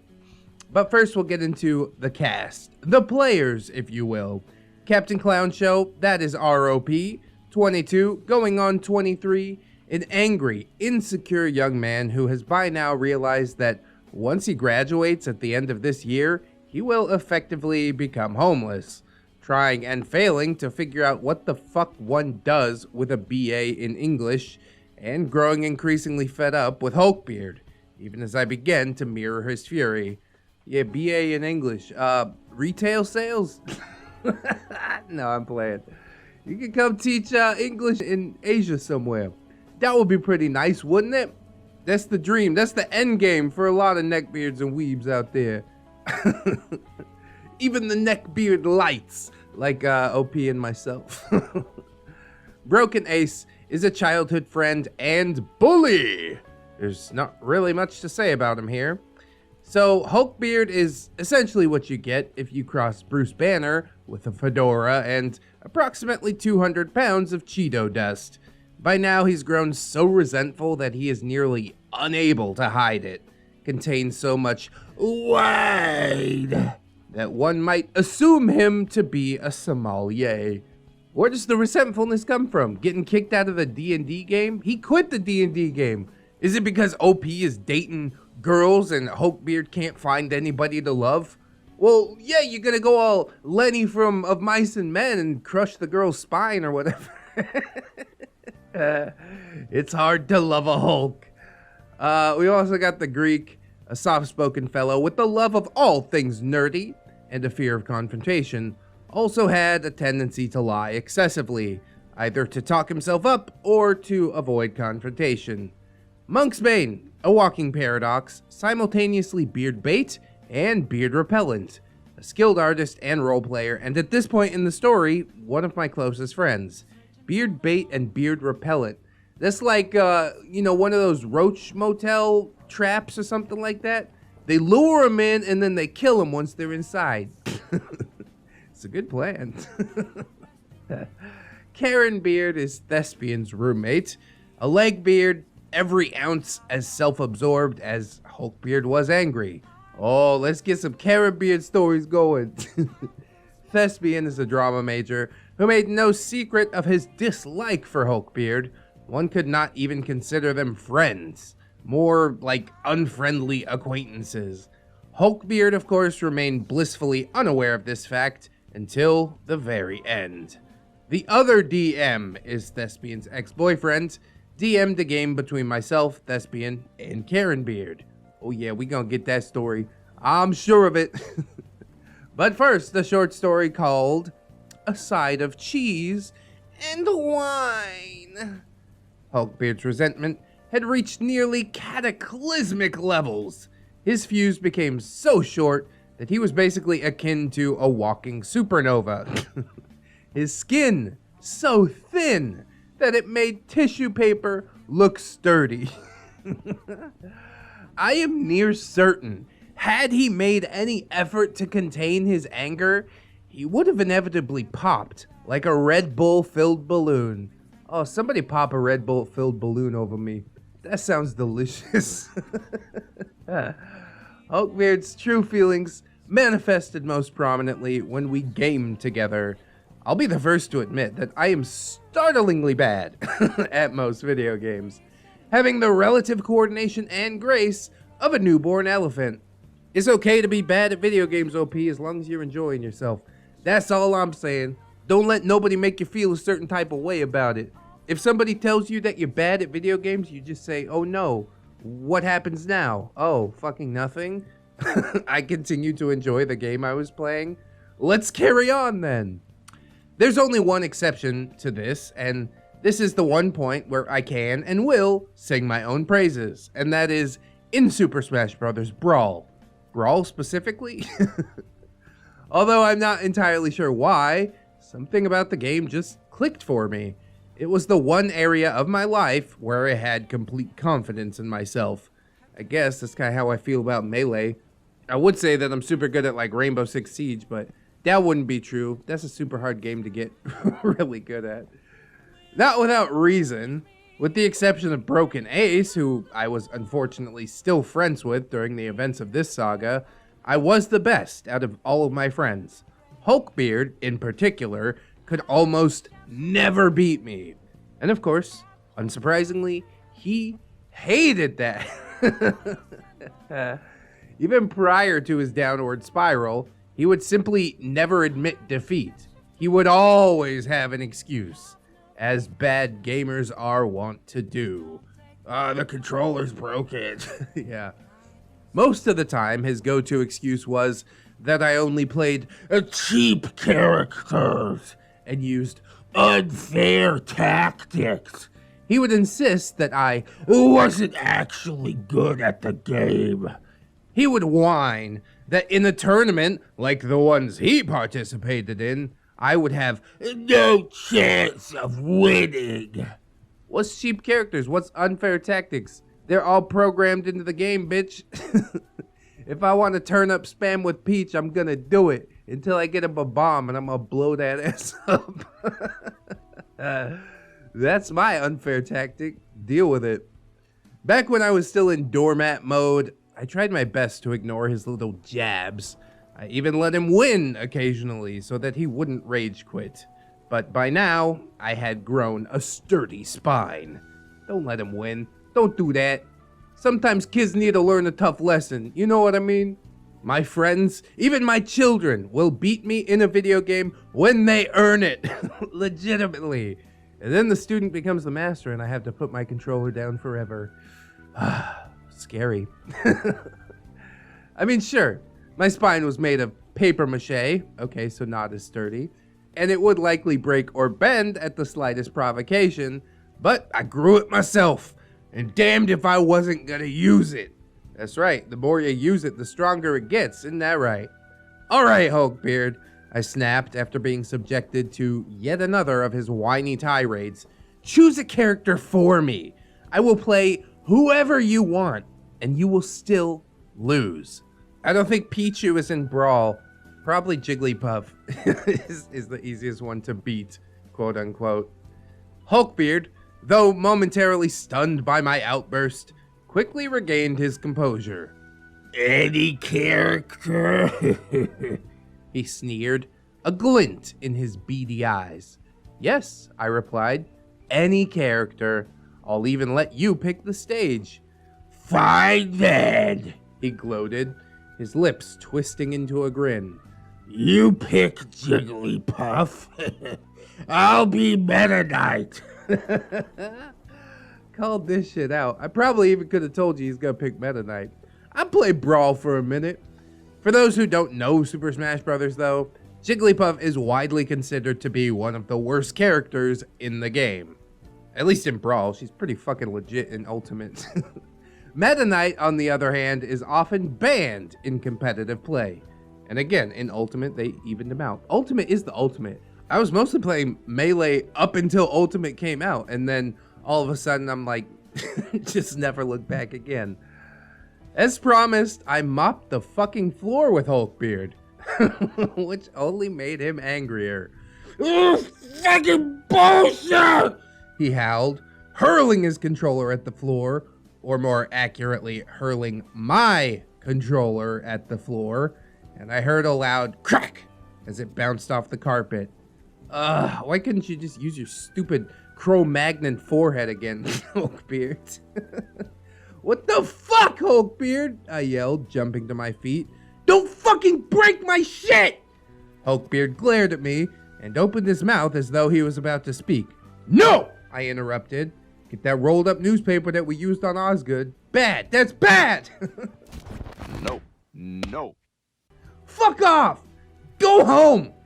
I can't fucking deal with this right now! Hulkbeard gawped at me. I'd gone beyond just telling him no. Now I was telling him what to do.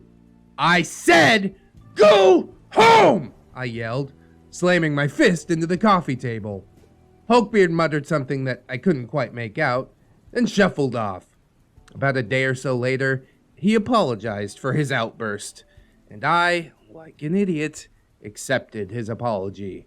Saying sorry ain't gonna fix my shit. You come to me with a new controller, and then you say sorry, and then I will think about it, okay? Otherwise, just, go home and stay home. I don't want to fucking see you. Exit stage left is our second sub-story. Though he was far more charismatic and quick-thinking than any beard ought to be, Thespian admittedly had a few beardy traits of his own. Oh no, side tangent! See, Thespian came from money. From what I understand, his father worked in real estate and was very good at his job. He allowed Thespian to live on what was very likely a 7-figure property, rent-free, on one condition: that Thespian continued to attend classes. Oh, that's way too much, isn't it? He's gonna turn into a lazy slob. To this day, I'm really not certain how his roommate Karen Beard fit into this fucking equation. There certainly wasn't anything romantic between the two of them. She didn't have the right equipment to catch Thespian's eye. But at some point before I knew either of them, she moved in with Thespian and lived with him the entirety of the time that I knew him. At some point, I began playing D&D with the two of them and the other DM. Oh my goodness, this mysterious other DM. Who could it be? I mean, that's his name. That is a pretty weird relationship. I guess maybe Karen Beard said, hey, I'm in trouble, blah, blah, blah, and Thespian's trying to play the hero or some shit. Whether that's sexually motivated or not, I mean, I guess it isn't, since OP says it's not, but a little bit sus, that's all I'm saying. I'm not going too far into detail, but trust me when I say that there was some serious drama around that game, and most of it due to Karen Beard. There's little doubt in my mind that she contributed to Thespian's depression, and that, in turn, contributed to Thespian eventually failing his classes. Oh, Dad's mad. He gotta get kicked out of the house. As for how I knew that he was depressed, I chanced to look in his room once, prior to a session of D&D. You don't construct a neckbeard nest like his if you're feeling mentally well. Fact. I should know. Yep, me too, OP. I definitely lived through it for a while. Anyways, around the time things really started falling apart with Hulkbeard, Thespian's father found out that he was no longer attending class, and worse, he had been lying about that fact. I wasn't privy to the conversation that the two of them had, of course. All I know is that, almost without warning, Thespian was moving back home. Yep, Dad's mad. With the exception of Hulkbeard, everyone was sad to see him go. The day of his departure, his many friends gathered to see him off with dinner at his favorite sushi restaurant. Then a few of us went back to my place for one final session of D&D. I had a lot of fun in your game, OP, Thespian said, as the final session concluded. Take care of yourself, okay? Keep in touch, and don't let Hulkbeard drag you down, oh my god! And with that, Thespian departed. This wasn't the last that I would hear from him, however, and fortunately for me, it wasn't the last that Hulkbeard would hear from him either. Oh, does Thespian deliver the finishing blow? I would have thought that it would have been OP with his, newly found rage. But all that remains to be seen. Up next, we've got Edge Boy, the Gun Lord. Another Hulkbeard classic. Probably a D&D character. Oh boy. I'm gonna be an artificer, and my artificer makes guns, so we can just set up turrets everywhere. Wow, what a cool and original idea. I can't wait to play with this guy. Anyways, although he was no longer in my weekly game, Hulkbeard was still a player in my monthly one. Unsurprisingly, his euphoria was proving far too much to handle there. It started, as his D&D related tantrums always did, with an idea for a new character. And just like with Snowflake Bot before him, Hulkbeard didn't even bother to check with me before he started rolling. I'll admit, his character concept was actually relatively interesting.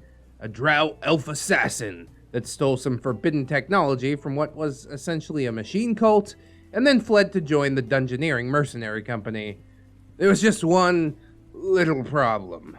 He wanted his drow to wield guns. In fact, he had designed this character entirely around the concept of guns and the wielding of them. It doesn't seem like a big deal, right?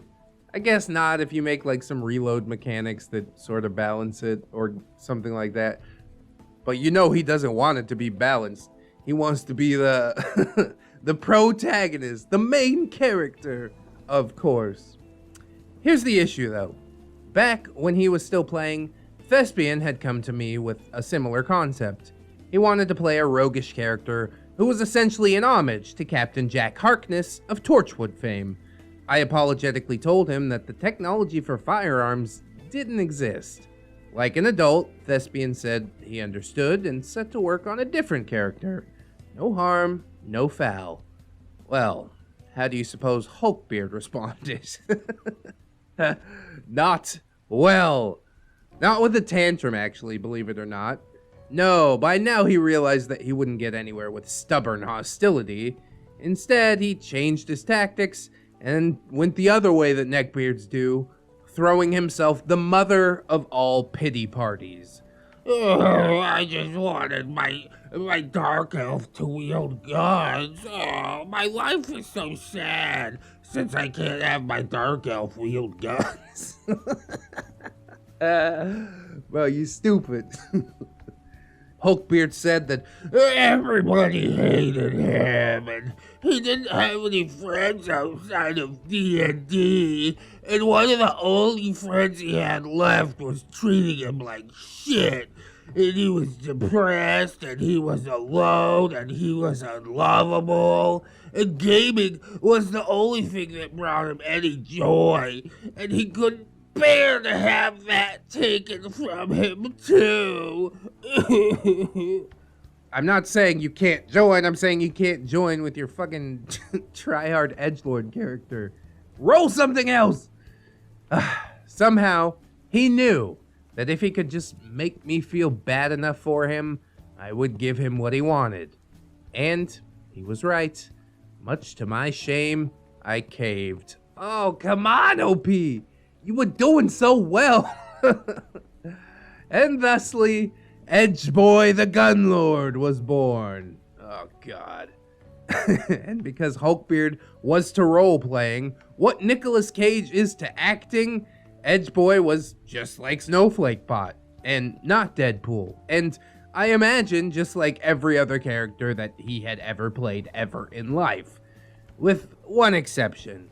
Because he misread one of his character traits, he insisted that Edge Boy was able to automatically detect any hidden objects within 15 feet. Naturally, this led to yet another argument, and eventually the Greek pulled out the sourcebook and found the ability Hulkbeard was babbling about. Let's see, an elf who passes within 5 feet of a secret or concealed door is entitled to a search check to notice it as if they were actively looking for it, he read. They also get a +2 bonus to search. I have no idea where you got the idea that you had some sort of true seeing. What? Snapped Hulkbeard. Let me see that. The Greek shrugged and handed the book to Hulkbeard, who stared at the page, brow furrowed for a good minute. Oh, He mumbled sheepishly. I guess I misread the rule. Gee, you think? The rest of the session was uncomfortably tense. How can you make up some shit like that and not assume that people are gonna call you out on it? They're like, yeah, 15 feet, I can see anything. What? No, bro. Learn to read. Comprehension is key. That's all I'm saying. An attempt was made. Our third story. By this point, I was nearing the end of my rope. Not for the first time, I had attempted to reason with the beard. And not for the first time, my efforts fell on deaf ears. It likely didn't help matters that, given how I had bought into Hulkbeard's "poor me" routine, I was especially cautious about how I approached him this time. OP, look, don't take this the wrong way, but there's something I think you should look over. It's the same D&D for Dummies book that you recommended to me. Ooh, snap. Flip reverse it. Look on page 276. The animosity and drama between us needs to stop. It's honestly gotten bad enough that I'm not even sure that I want to play anymore. I'm on the verge of just quitting D&D entirely. Hulkbeard. You're pointing out the section on don't be a poor loser, correct? Oh. OP. I'm pointing out generally the whole do's and don'ts section. I admit that I've made mistakes, but this constant arguing has to stop. We're constantly at each other's throats. Hulkbeard.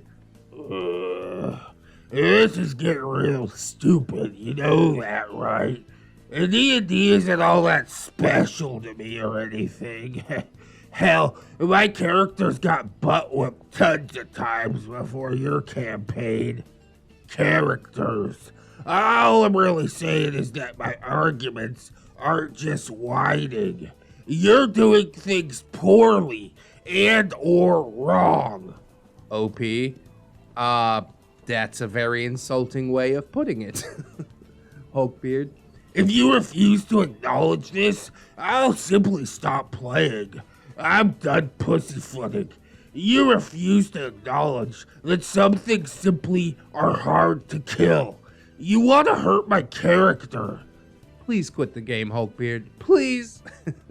Everybody will thank you for just quitting. Then, no bad blood either, because you pulled the trigger on yourself, right? Until he comes back and says, oh, I'm sorry, can we fucking rewind time? No. OP says, I don't want to hurt your character, though. I treat your characters the same as everyone else. I don't play favorites. Hulkbeard. You killed Snowflake Bot. OP. What? Hulkbeard. You forced him back into the fight. He was trying to retreat.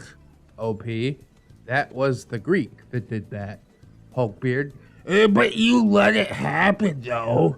Your NPC agreed to it. OP. He was acting in character. The rest of the party agreed too. Hulkbeard. You're still railroading.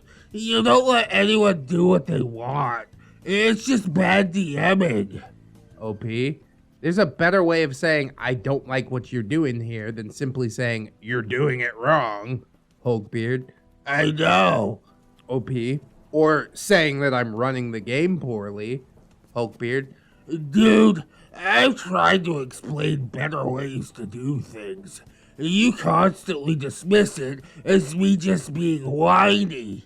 I've consulted with people who have done D&D for years. Organizers at major events. I'm not just bullshitting. Do not quote the ancient magic to me, witch. I was there when it was written. OP. I have to go. I have an exam in the morning. Hulkbeard. I talked to the DM that I'm playing at local game shop, and he says you sound really inexperienced. Look, I'm willing to give your game one more shot. I have an idea for the weekly game. I can even run it by you first. How generous of him. I accepted, of course, after warning the other players that Hulkbeard would be at the session 2 weeks from now. On some level, I was holding out some vain hope that our friendship could be salvaged. Good fucking luck. That's all I got to say. I'll also admit that I don't exactly come off smelling like roses from the above. The passive-aggressive ultimatum from me, the implication that I would quit and it would be Hulkbeard's fault, was a pure dick move. And I'm not proud of that. I mean, both of you threw out an ultimatum. He's like, I don't want to play, and you're like, I don't want to play. Good. Nobody fucking play. D&D is over. Wrap it up. But regardless, OP is not proud of that. But honestly, I still felt bad for Hulkbeard. Don't worry, though. He managed to handily destroy the last shred of goodwill that I had left. But we'll get into it in the next chapter. Oh, snap. Looking forward to that. I think the points that I enjoy the most in the story are the points that take place in real life, where Hulkbeard is trying to play Mr. Steal Your Girl or smashing a game controller on his face or the floor. That hits home with me pretty hard. The D&D style stuff, I mean, I enjoy a good RPG horror story every now and again, but to me, it always feels kind of inconsequential because, yeah, I can just walk away. I don't feel bad walking away, although I think other people might feel differently, particularly if you've spent a lot of time with the group or the character. But if it ain't working out, guess what? I'll move on. I got better shit to do with my time. No D&D is better than bad D&D. That's how I look at it. So I hope that, OP and Hulkbeard will both quit, not necessarily permanently, but to find groups that fit what they want to do just a little bit better. You guys don't have to play together, even if you are quote-unquote friends. But the fact that this kind of initiated the falling out just means that the toxic friendship can end that much sooner. I guess all's well that ends well, you know what I'm saying. Apparently having forgotten how to control the volume of his voice. Yes, I'm having difficulty controlling the volume of my voice! Hulkbeard, the final meltdown. It's the final meltdown. Da, da, da, da, da, da. It's the final countdown! God, we've all been there, haven't we? Finally, we are almost at the end of the road. It is the end of the road, really, as far as I'm concerned. I'm gonna wrap this right now. I originally intended for this part to be part of the previous chapter, but honestly, Hulkbeard's spectacular final tantrum deserves to stand on its own. Yeah, we've seen some rage from that boy. He's gonna be flipping tables and throwing chairs. I'm in for it. I will not mince words. We're on the home stretch, so let's get right into it with the cast list. That's right, the players. Captain Clown Show, the unfortunate Dungeon Master, almost 23, still have many years of growing up ahead of me. Well, goddamn, I'm 33, I feel that way. Yeah, growing never stops, okay? Hulkbeard, he's big, he's angry, he's about to throw the biggest goddamn tantrum you've ever seen. You know him, you hate him. Welcome to the stage, Hulkbeard! On the way to the ring from parts unknown. Boo! Boo, says the audience. He plays the Armored Hulk, which is basically just himself with a horse. Aw boy. The Greek is a soft-spoken fellow with the love of all things nerdy and a fear of confrontation. He is owner of a failing computer repair business, if indeed it was a business at all to begin with. That's a bad business model. He played Mind Games, who was a scion. Monksbane, a close friend, and one of the people who suffered through Hulkbeard to remain friends with me. Her character is Playwright, a bard / swashbuckler. Yeah, seems like Monksbane into those Dex class, isn't she? We've also got Thespian, the anti-beard. That's all I can really call him at this point. Read on, and you will see why. Oh, Thespian! He saved OP! That's my working theory anyways. I guess we'll see. The job that wasn't. The year was spring of 2011. Spring had long since sprung, and we stood at the cusp of summer. I was only weeks away from getting the most expensive piece of paper that I had ever owned. Oh yeah, congratulations on that degree, OP. Make sure to apply it to something, for God's sake. You spent so long getting it. And I was also weeks away from the expiration of my lease. Timing, things were looking desperate. I had no place to live and no career prospects. That's all right. Struggle is gonna push you to greater heights. I know it. That's how it works. The Greek, of all people, came to my rescue, or so I thought. He told me that he'd been running a computer tech business on the side, and that he'd recently gotten a big contract from a client, something to the tune of $10,000. Oh boy, we caught the big fish. I mean, it is a nice chunk of change, but what does it involve doing? Especially if you're gonna split it between two people. Anyways, the Greek would handle the bulk of the configuration work, but if I could help him with installation, there'd be a tidy $2,000 in my pocket. Oh, that's a good boy. We're not going 50-50. We're going 80-20. That's how it is to be a business owner, I suppose. Honestly, how could I say no? True. With no prospects, I'd jump at it too. The Greek added that if I knew anyone else who might be interested, I should drop him a line. Still naive to a fault, I figured that this could be just the olive branch to repair my friendship with Hulkbeard. Oh God, dude, he's still chasing that? Stop it, OP. Just stop it. Help me help you. After all, Hulkbeard's mom wasn't happy that he had racked up about $2,000 of credit card debt. Cause I have $30,000 in credit card debt. I guess old Red has got to come in with the advice train again and tell the youngins, credit cards are dangerous. It only hurts. It never helps, or it rarely helps. Sometimes you kind of need one, but those times are not often. I wouldn't recommend it. That's all I'm saying. So yeah, in case you were wondering, that was a mistake. And Hulkbeard almost immediately tried to get me kicked off of the project that we were supposed to be working on together. I would expect nothing less. OP knows almost nothing about computers, dude. He's just gonna cause problems for both of us. Just fire him. The two of us can split the money. Yeah, why would I give you $5,000 if I was paying him $2,000 to do it? You dumber than you look, dude.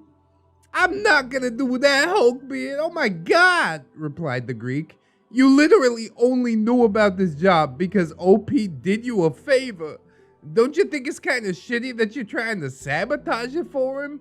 Whoa. I'm doing him a favor, Hulkbeard insisted. I know him. He won't enjoy doing electrical work or building computers. Seriously, man, at least think about it.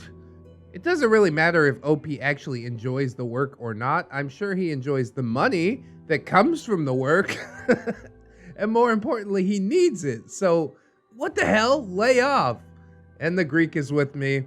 I said no, Hulkbeard, said the Greek, now thoroughly annoyed.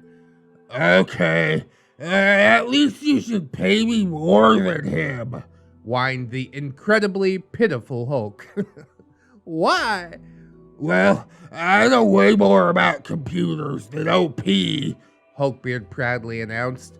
And so it's only natural that you should pay me more. Yeah, I don't think looking at hentai on a computer counts as knowing more about computers. 私はパンツを信じてる。 Your negotiation tactics are seriously lacking, sir. What the fuck? I'm not gonna do that, Hulkbeard, growled the Greek. I'm telling OP, man. This is incredibly shitty, even by your standards. Oh my god.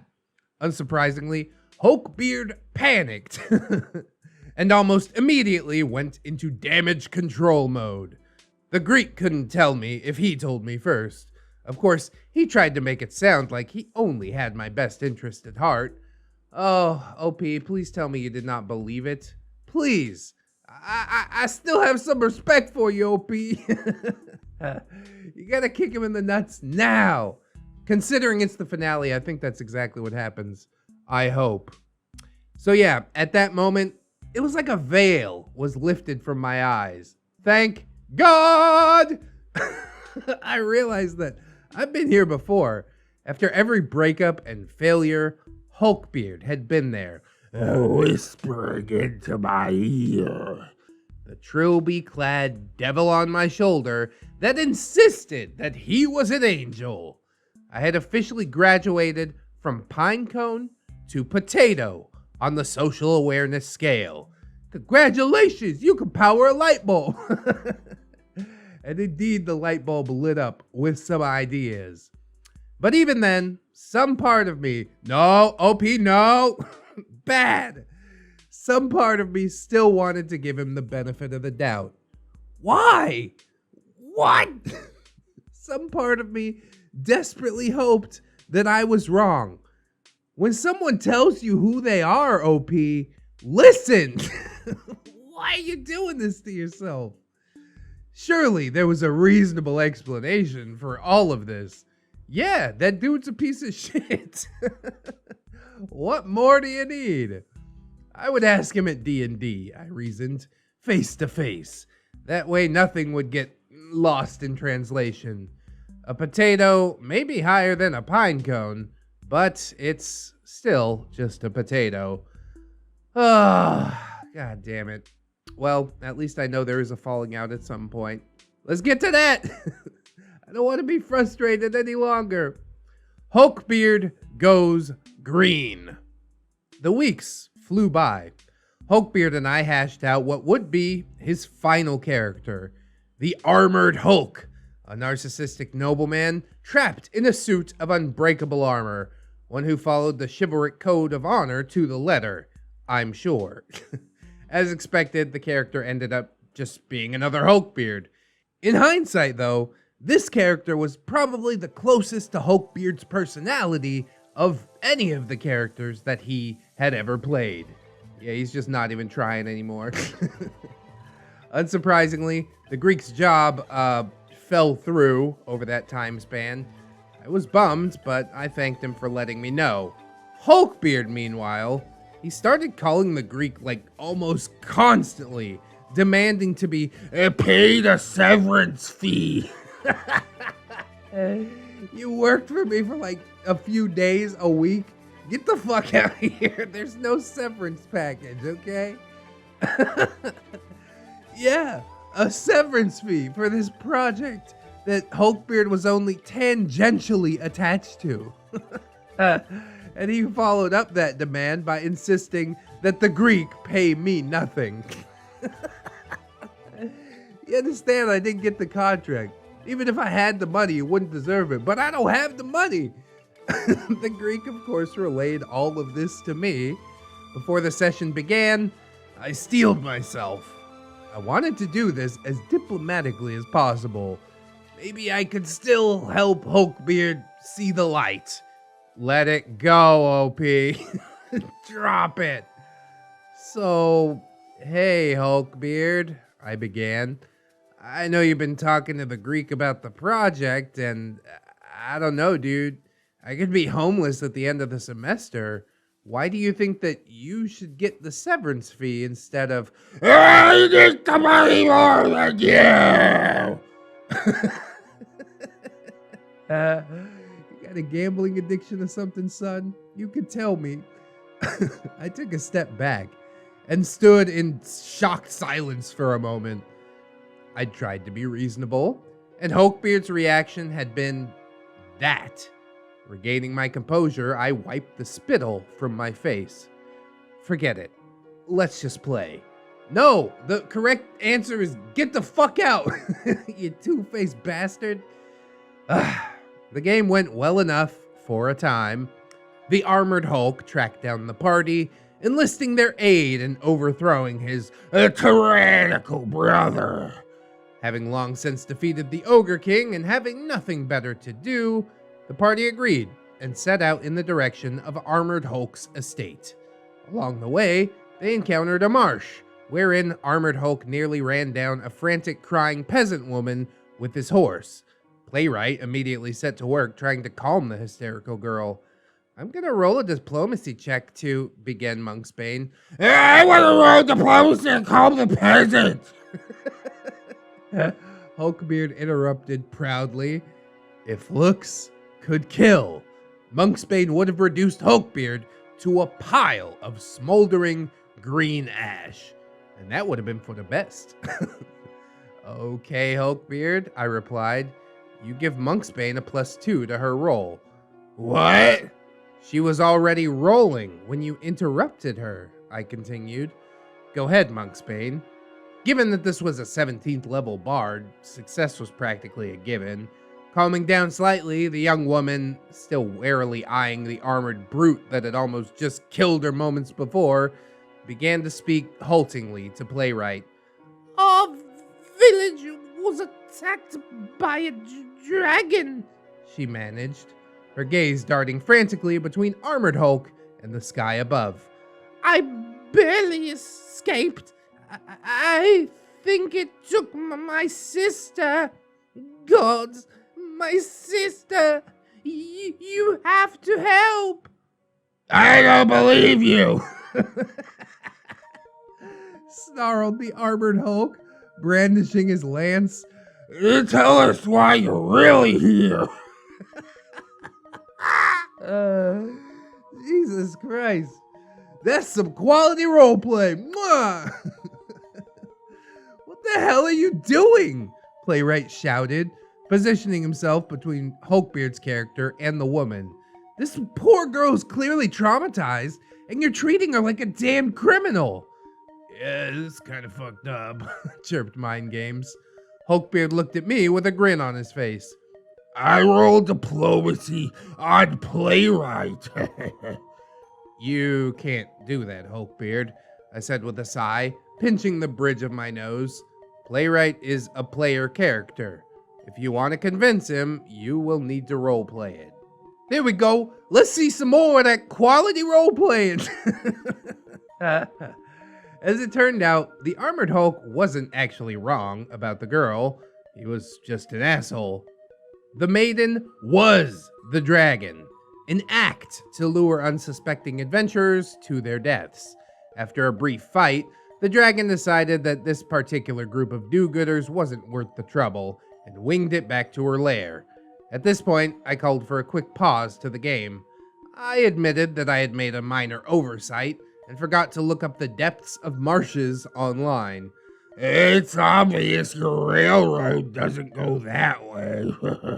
Hulkbeard grumbled with a surly scowl. We might as well just follow the story to my brother's estate. Stop it, Hulkbeard, Monksbane snapped. He's literally looking up something online, unless you know the exact depth of marshland terrain by heart. Hulkbeard grumbled something unintelligible in response. Marshland. Staring down at the table. And so did our intrepid heroes set out in pursuit of the dragon, eventually tracking it to its lair thanks to a spell that was cast by Mind Games. A pitch-black, waterlogged cave, choked with vines. Luckily for the party, they'd picked up a wayward druid somewhere along their travels, so the vines, at least, wouldn't be an issue. As the druid began her spellcast, Hulkbeard sat bolt upright. Let's burn the vines to get past, he bellowed, as though he were Archimedes in his bath. The druid's not gonna like that. We could use them to smoke out the dragon. Yes, the dragon who breathes smoke. Everyone just stared at him, and the Greek was the first to break the silence. Hulkbeard, he began, a confused expression on his face. You realize we're in the middle of a marsh. Even lighting those vines would be difficult. And besides, this is a dragon. I doubt a little smoke is gonna bother it, man. Hulkbeard stared at the Greek for a moment, and then turned to me, his expression puzzled. I mean, he's not wrong, I began. Besides, at this point you have no way of knowing if this is the only entrance. Hey, let's cap this entrance and look for the other one! Hulkbeard shouted, apparently having forgotten how to control the volume of his voice. Yes, I'm having difficulty controlling the volume of my voice! Look, this creature's wounded, and we're clearly way stronger than it, responded Monksbane. I say we just forge ahead. It could barely even scratch us before. Hulkbeard glared at me again. Look, dude, the rest of your party clearly isn't on board with what you want to do, I began. Beyond that, didn't you just say that your character is bloodthirsty and honor-obsessed? Why wouldn't he just charge in? I'm aware that as a DM, I was overstepping here. I was profoundly inexperienced at the time, and I wanted my players to succeed, so I wasn't above giving a few hints or suggestions. But before anyone could say anything further, Hulkbeard sprang from his seat, looked me dead in the eyes, and screamed, "Fuck you!" at the top of his lungs. Okay then. The room went silent. Time seemed to slow down. There was that expression again. The one that he'd worn before the controller's untimely death. The one he'd worn when murdering his own character. And now it was fixated entirely on me. For perhaps the first time, I was keenly aware of the size difference between the two of us. Hulkbeard was a full head taller than I was, and at least 50 pounds heavier. If it came down to a physical confrontation, I would not stand a chance. I saw movement to my left, and realized that Monksbane had risen to her feet as well, fixing Hulkbeard with a cold, unyielding stare. The Greek, meanwhile, busied himself attempting to become one of the chairs. I was hoping they would all stand up and say, "I am Spartacus," like in that movie Spartacus. I'm Spartacus! I'm Spartacus. After a few tense moments, Hulkbeard let out an angry grunt, stomped over to one side of my apartment, sat down for several seconds, and then stomped back to his chair. He's not doing great with the whole uncontrollable rage thing. From then on, anytime anyone attempted to interact with him, he would just violently flip them off. The session didn't last long after that, of course. I don't think you get how hard it is for me to roleplay, OP. Hulkbeard said over his shoulder as he was leaving. You need to just let me metagame. Yeah, that makes a fun experience for everyone, doesn't it? Christ. I sat in stunned silence, uncertain of how to even respond to that. About 20 minutes later, I received a message from the Greek. I figured that this was coming. The tantrum after the tantrum. The after tantrum. I opened Messenger and read a brief series of messages detailing how the entire ride home, Hulkbeard literally shouted at the Greek about How much he hated me and my game. The Greek, I don't think Hulkbeard's coming back, but I'm not really sad about that. OP, yeah, me either. I sighed as realization dawned on me. It was one thing to suspect, but another thing altogether to ride it out, and this indeed confirmed it. My friendship with Hulkbeard was well and truly over. I wasn't sad, I was relieved, and a bit apprehensive about the next inevitable text tantrum that I was sure was coming. As for Hulkbeard's rant, it never came, and I soon found out why. The dude tried to just be Mr. Discount Steal Your Girl and, screwed up some games of D&D. Not the worst beard that we've ever seen. But he is snaky, to be clear. I don't like him, to make it crystal.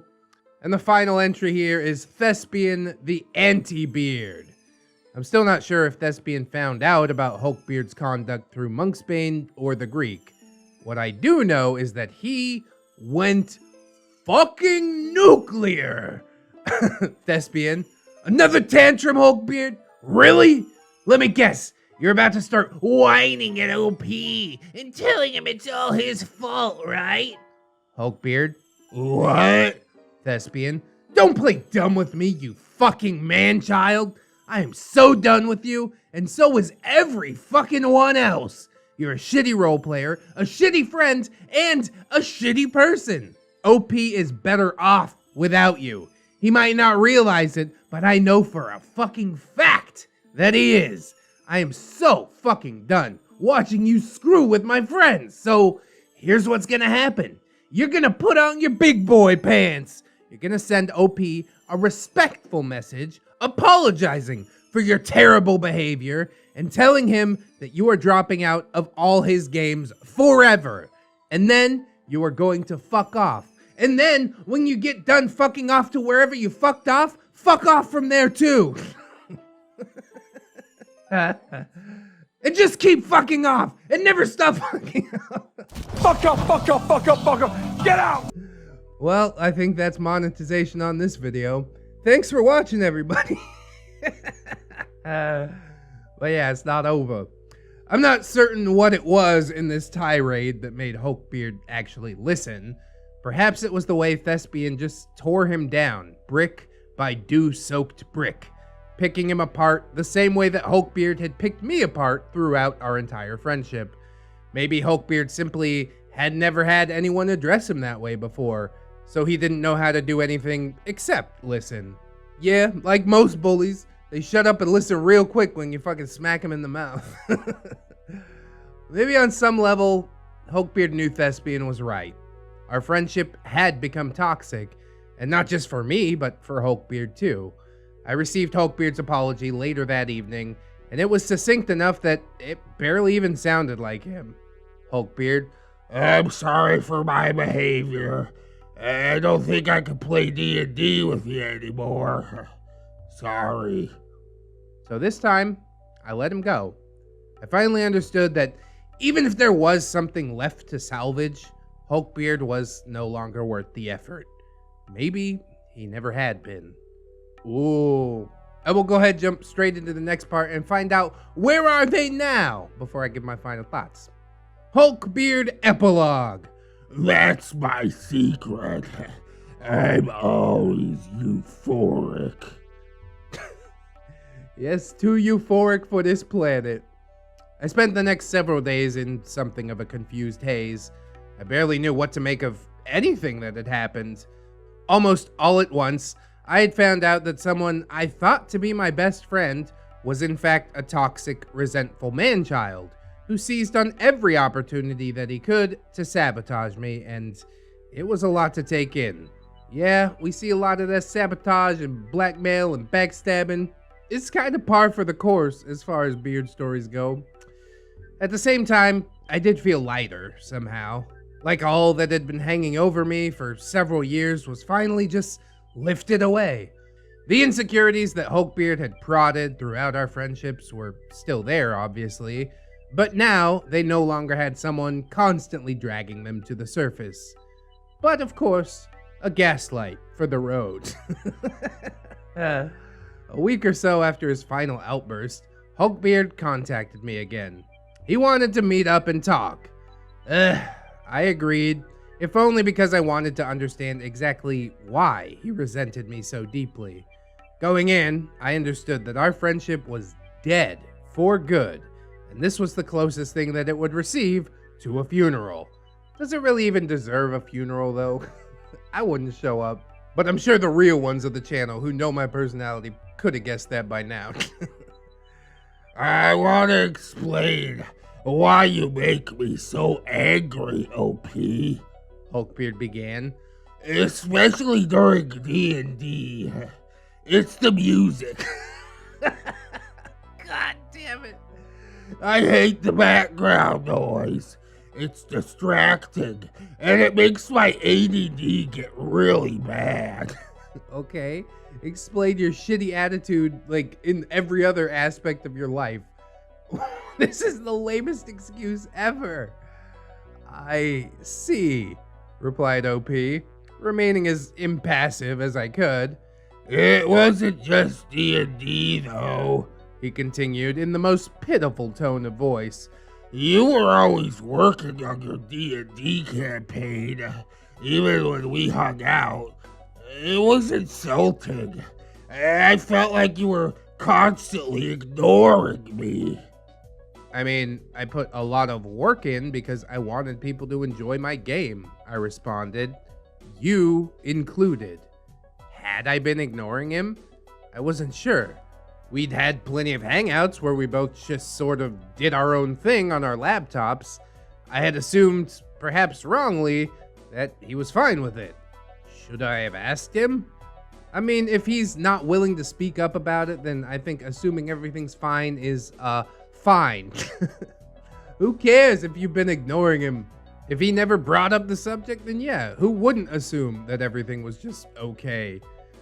I also talked to my mom and dad about this too because it was really upsetting to me.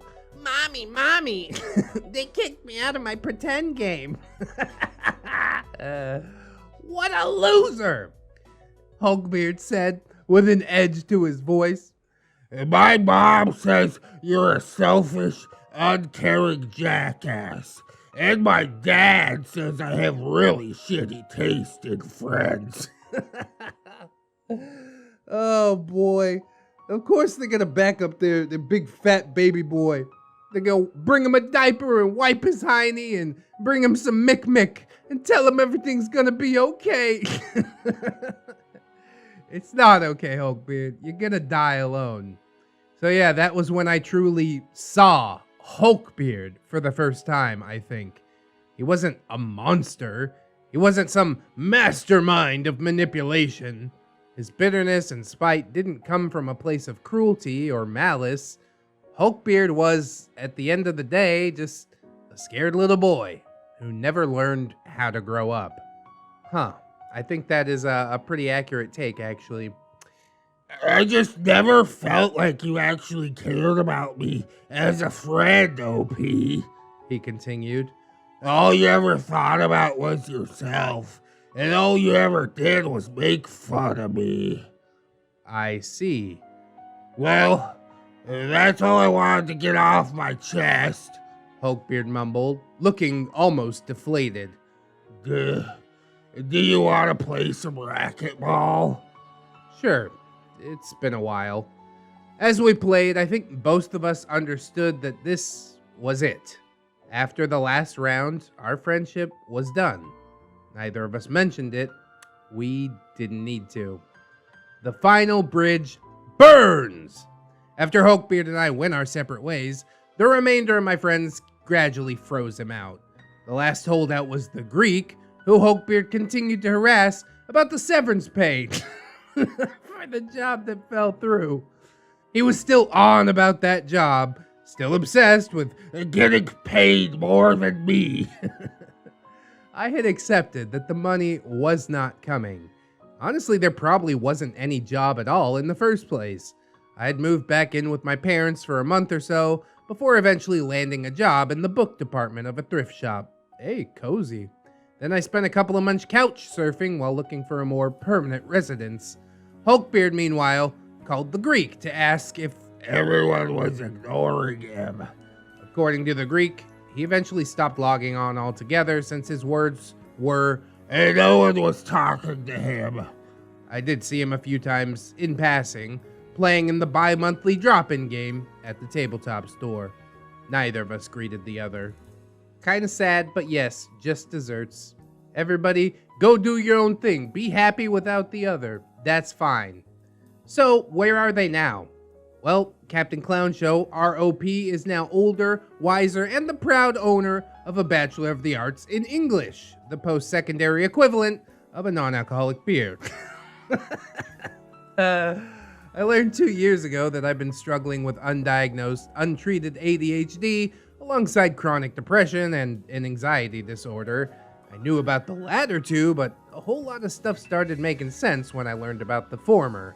I am occasionally bewildered that I even made it to adulthood with such a broken brain. I mean, don't worry about that. We all just a little bit broken. The point of knowing what's broken is so you can fix it, you know? I can't stand people who get these diagnoses and then use them as a crutch for their own shitty behavior, which is not what OP is doing, to be clear. He's moving forward, and I'm proud of him. Stressors of the pandemic aside, my life is in a pretty good spot. I'm getting a handle on my mental health, and I'm happy with both my career and where I live. I'm engaged to someone who helped me finally come to terms with several parts of myself that I would have kept locked away for most of my life. I'm not as fit as I'd like. Few are. COVID sorta threw my workout routine into disarray, but yeah, that's easy enough to fix. I also have 2 cats. They're, pretty neat. The younger of the two enjoys sitting in my bathtub and screaming at the ceiling, and sometimes he tries to eat faucets. Getting here wasn't easy. I was in for a grueling journey post Hulkbeard, one that involved a 5-year-long abusive relationship with a legbeard, the death of a parent, the loss of several close friends, and an unfortunate fuckboy phase on Tinder. I guess we'll get to all that in due course. What happened to Broken Ace? Well, the last time I saw him was at a mutual friend's wedding several years ago. He immediately approached me with his old bravado and seemed almost confused, when instead of fawning or shying away, I simply greeted him. He then jokingly attempted to push me. It didn't work, and he cut ties with me shortly after the ceremony. Yeah, don't jokingly attempt to push somebody. I'm gonna push you back or tell you, don't touch me. Do not touch me. Hulkbeard contacted me out of the blue in 2015 to let me know that he was moving to a different province and to give him a shout out if I was ever out his way. He landed a decent job at a development startup from what I understand. By all accounts, he also appears to have shed his beardly tendencies since we originally went our separate ways.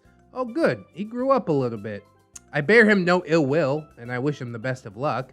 That said, I have no desire to be friends with him again.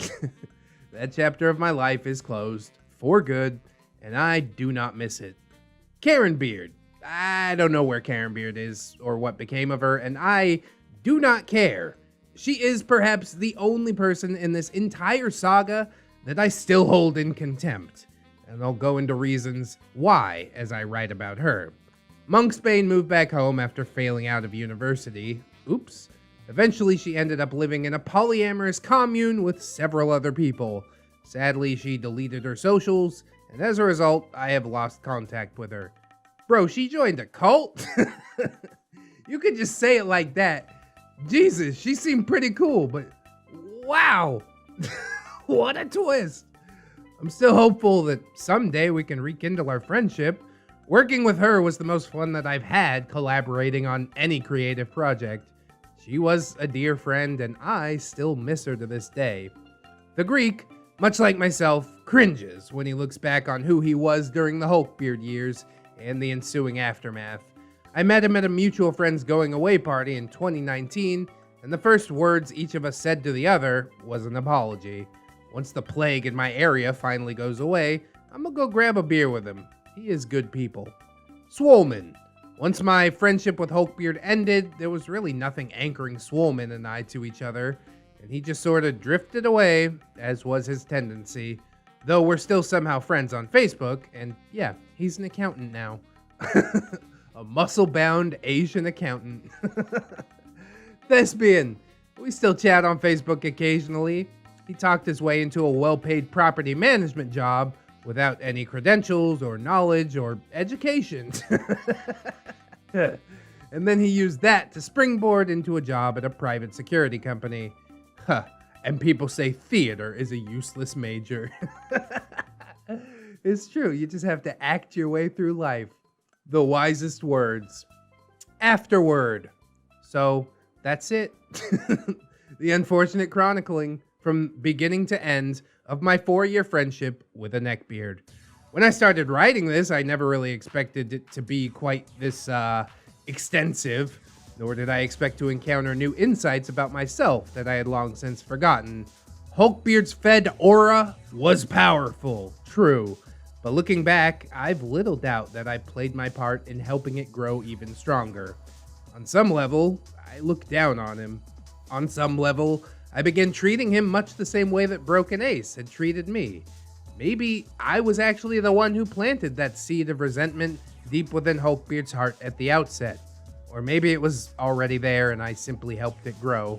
Either way, I know that I was far from blameless.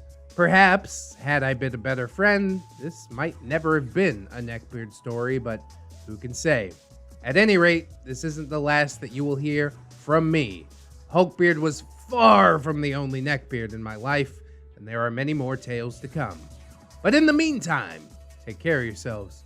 Don't let the beards in your life drag you down.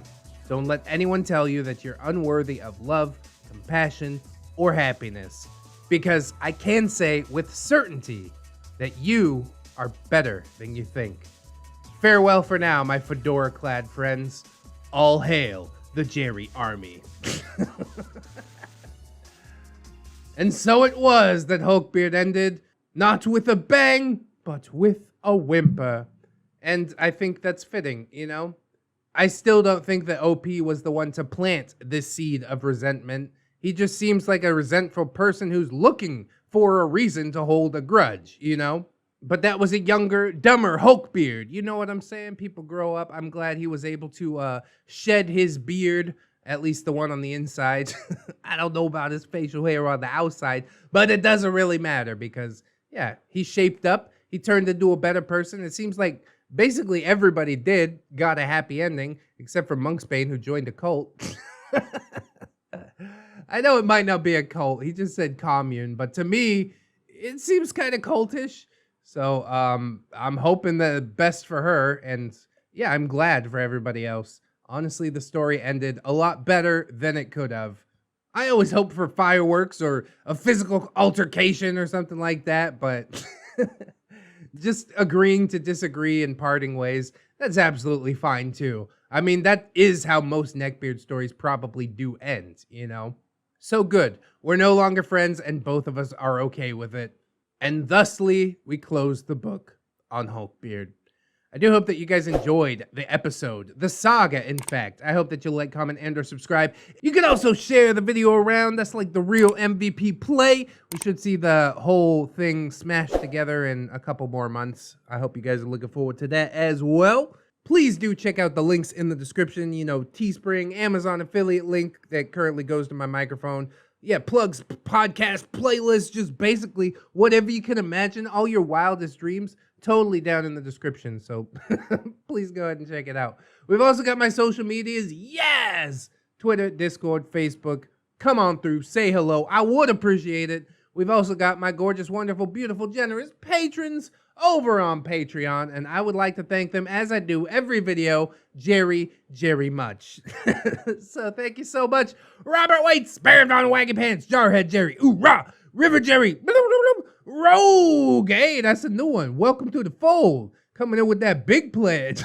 I love it. TSM Kirby, Twisted Child, Captain Clown Jerry, Honk Honk, Cinnamon Susie, Fire Drake, Giggle Jerry, Hee Hee, Hey Jerry, Levison, Silent Revolver, Sergeant Jelly Donut, the Jerry behind the slaughter, watch out, Sundere Jerry, Baka, Princess Jerry, Wah, Aaron W, Anunnaki, Asian Persuasion Jerry, yeah, Assassin Pug Jerry, Bang Bang, Grizzly, Bailey Joy, Bearded Jerry, watch out for that guy, Becca Smith, Bitch Gremlin, Blameless Fish, Blip Bloop Jerry, Blip Blop, Cake Jerry, the original different Jerry. Untrue. Factually incorrect. That is not Cake Jerry. He's an imposter. Somebody get that man. Somebody has to stop him. Camille Sarah, Cherish Kitsune, Commander Jerry Tank, Dinosaur Nightlight, Disposable Waifu, Aaron Lennox, Grand Admiral Mr. Jerry, ReddX's other favorite, and more than Marble Jerry, but not as much as Token Black Jerry. Probably because that would be racist. Okay.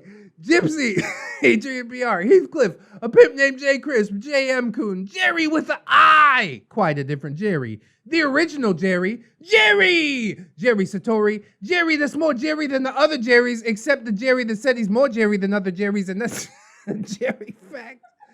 Oh, my brain, I can't. John Hero, Simbufa, because if you're boofing, it's free. Lady Jerry Nix, Miss Monday, Lexi Loves JoJo, Little Lone Wolf, Lord Lionel, Jackus Rule, Vanilla Mel, Melgar the Destroyer, Mint Chip, Mirthful Baker, my boy Nat One Nick, Natari, Nightmare Jerry, Spoopy, Origami Jerry, gotta fold them all. Patrick Spurlock, I think that's a new one. Welcome to the fold, Pat. Can I call you Pat? I hope that I can, because I just did. Phantom of the Pines, Jerrykins and Jerry Beth, Sidestep, Redwin, Rosemary Miller, Rousedauer, Cider Drinker, Serrated Ash, Staples, Jerry, Stephanie Goodner, Synaptic Boomstick, Brilliant Tamago, Tapioca Boogaloo, Tato Fair, Teddy the Police. Hey, welcome back, Teddy. Where you been, bro? 10-Ton Monster, That Duncan Bug, The One True Fusky, Treeberg, Will Mags, You're a Wizard, Jerry. You're a wizard, Jerry. God damn it. I love it so much.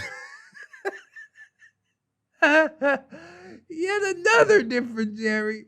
Zero Blacktail, a normal Jerry who's right next to 211 Jerry, who has dropped off. He's not next to 211 Jerry anymore. What happened? Hunter of Jerry's, devourer of all things tasty. It's Tom. Because Tom and Jerry never get along. God damn, that's terrifying. Admiral. God damn it. Admiral A-Tank. Is that higher than Commander J-Tank? I'm not sure. You guys are going to have to fight it out with the rankings. We got Amara Aussie Jerry. Hey, that's Mark 211. He changed his name. AZ, Banished Knight, Cake Jerry, the original different Jerry, California Jerry Girl, Yum, Carrot Jerry, good for your eyes, Chris Mesca, Cinnamon Buddy Dog, Crip Jerry's, oh no, Cuban Jerry, smoke some with your dog, Devon Jerry, Ghost of Alpha, Goose says honk, Hydra Jerry, yeah, there she is, Jerry's irradiated jam. No luck, what happened to Babushka? I hope she's okay. And of course, fan favorite, Jerry Aldo Rivera. Oh, what a mustache on that guy. Jerry Bean, yum yum. Jerry Roxers. Hey, A-Roxers changed the name too. I'm loving it. Jerry Zilla, rah! God damn it. One day I'll make it to the end without losing my mind. But today is not that day. John Endors, KJW, Kajow, Crafty Kitty Cat, The Peachy Jerry, ooh, Life of a Guardian, Little Ann Woods, maybe next time, Midnight Sun, Milkfed Gimp, Miss Duchess, Naga Viper, Organic Cam, Princess Rosalie Jerry, congrats on the marriage, Ghosty, Ryga, Raptor Art, Saints Blessing, Silurian King, Snary, the Snom Jerry, Spoonie the Rogue, Steampunk Ellie, the Necro Jerry Con, Forbidden Tome of all Jerry lore, the original Jerry, who's not the original Jerry, the most different Jerry, who might be the most different Jerry, and of course, token Black Jerry. Promise, swears it's just a fact, and it's totally science. Go ahead and look it up. And by it, I mean another ReddX video. Thank you so much. God damn it, you guys. You're killing me. Literally killing me over here. And I don't ever want it to stop. Please, let me die every single day. Feels like I'm going to heaven. Ugh. I hope some more Jerrys or Toms or just any people would sign up on the Patreon. But honestly, if you can't do it right now, don't sweat it too hard, friends. I only want money from people who ain't gonna miss it. You know what I'm saying? The most important thing is you came through, you watched the video, and I hope that you come on back again tomorrow and do the exact same thing, but with a different video. You know what I'm saying?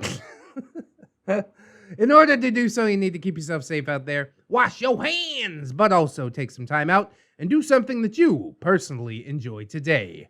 Maybe like watching some more ReddX videos. I hope.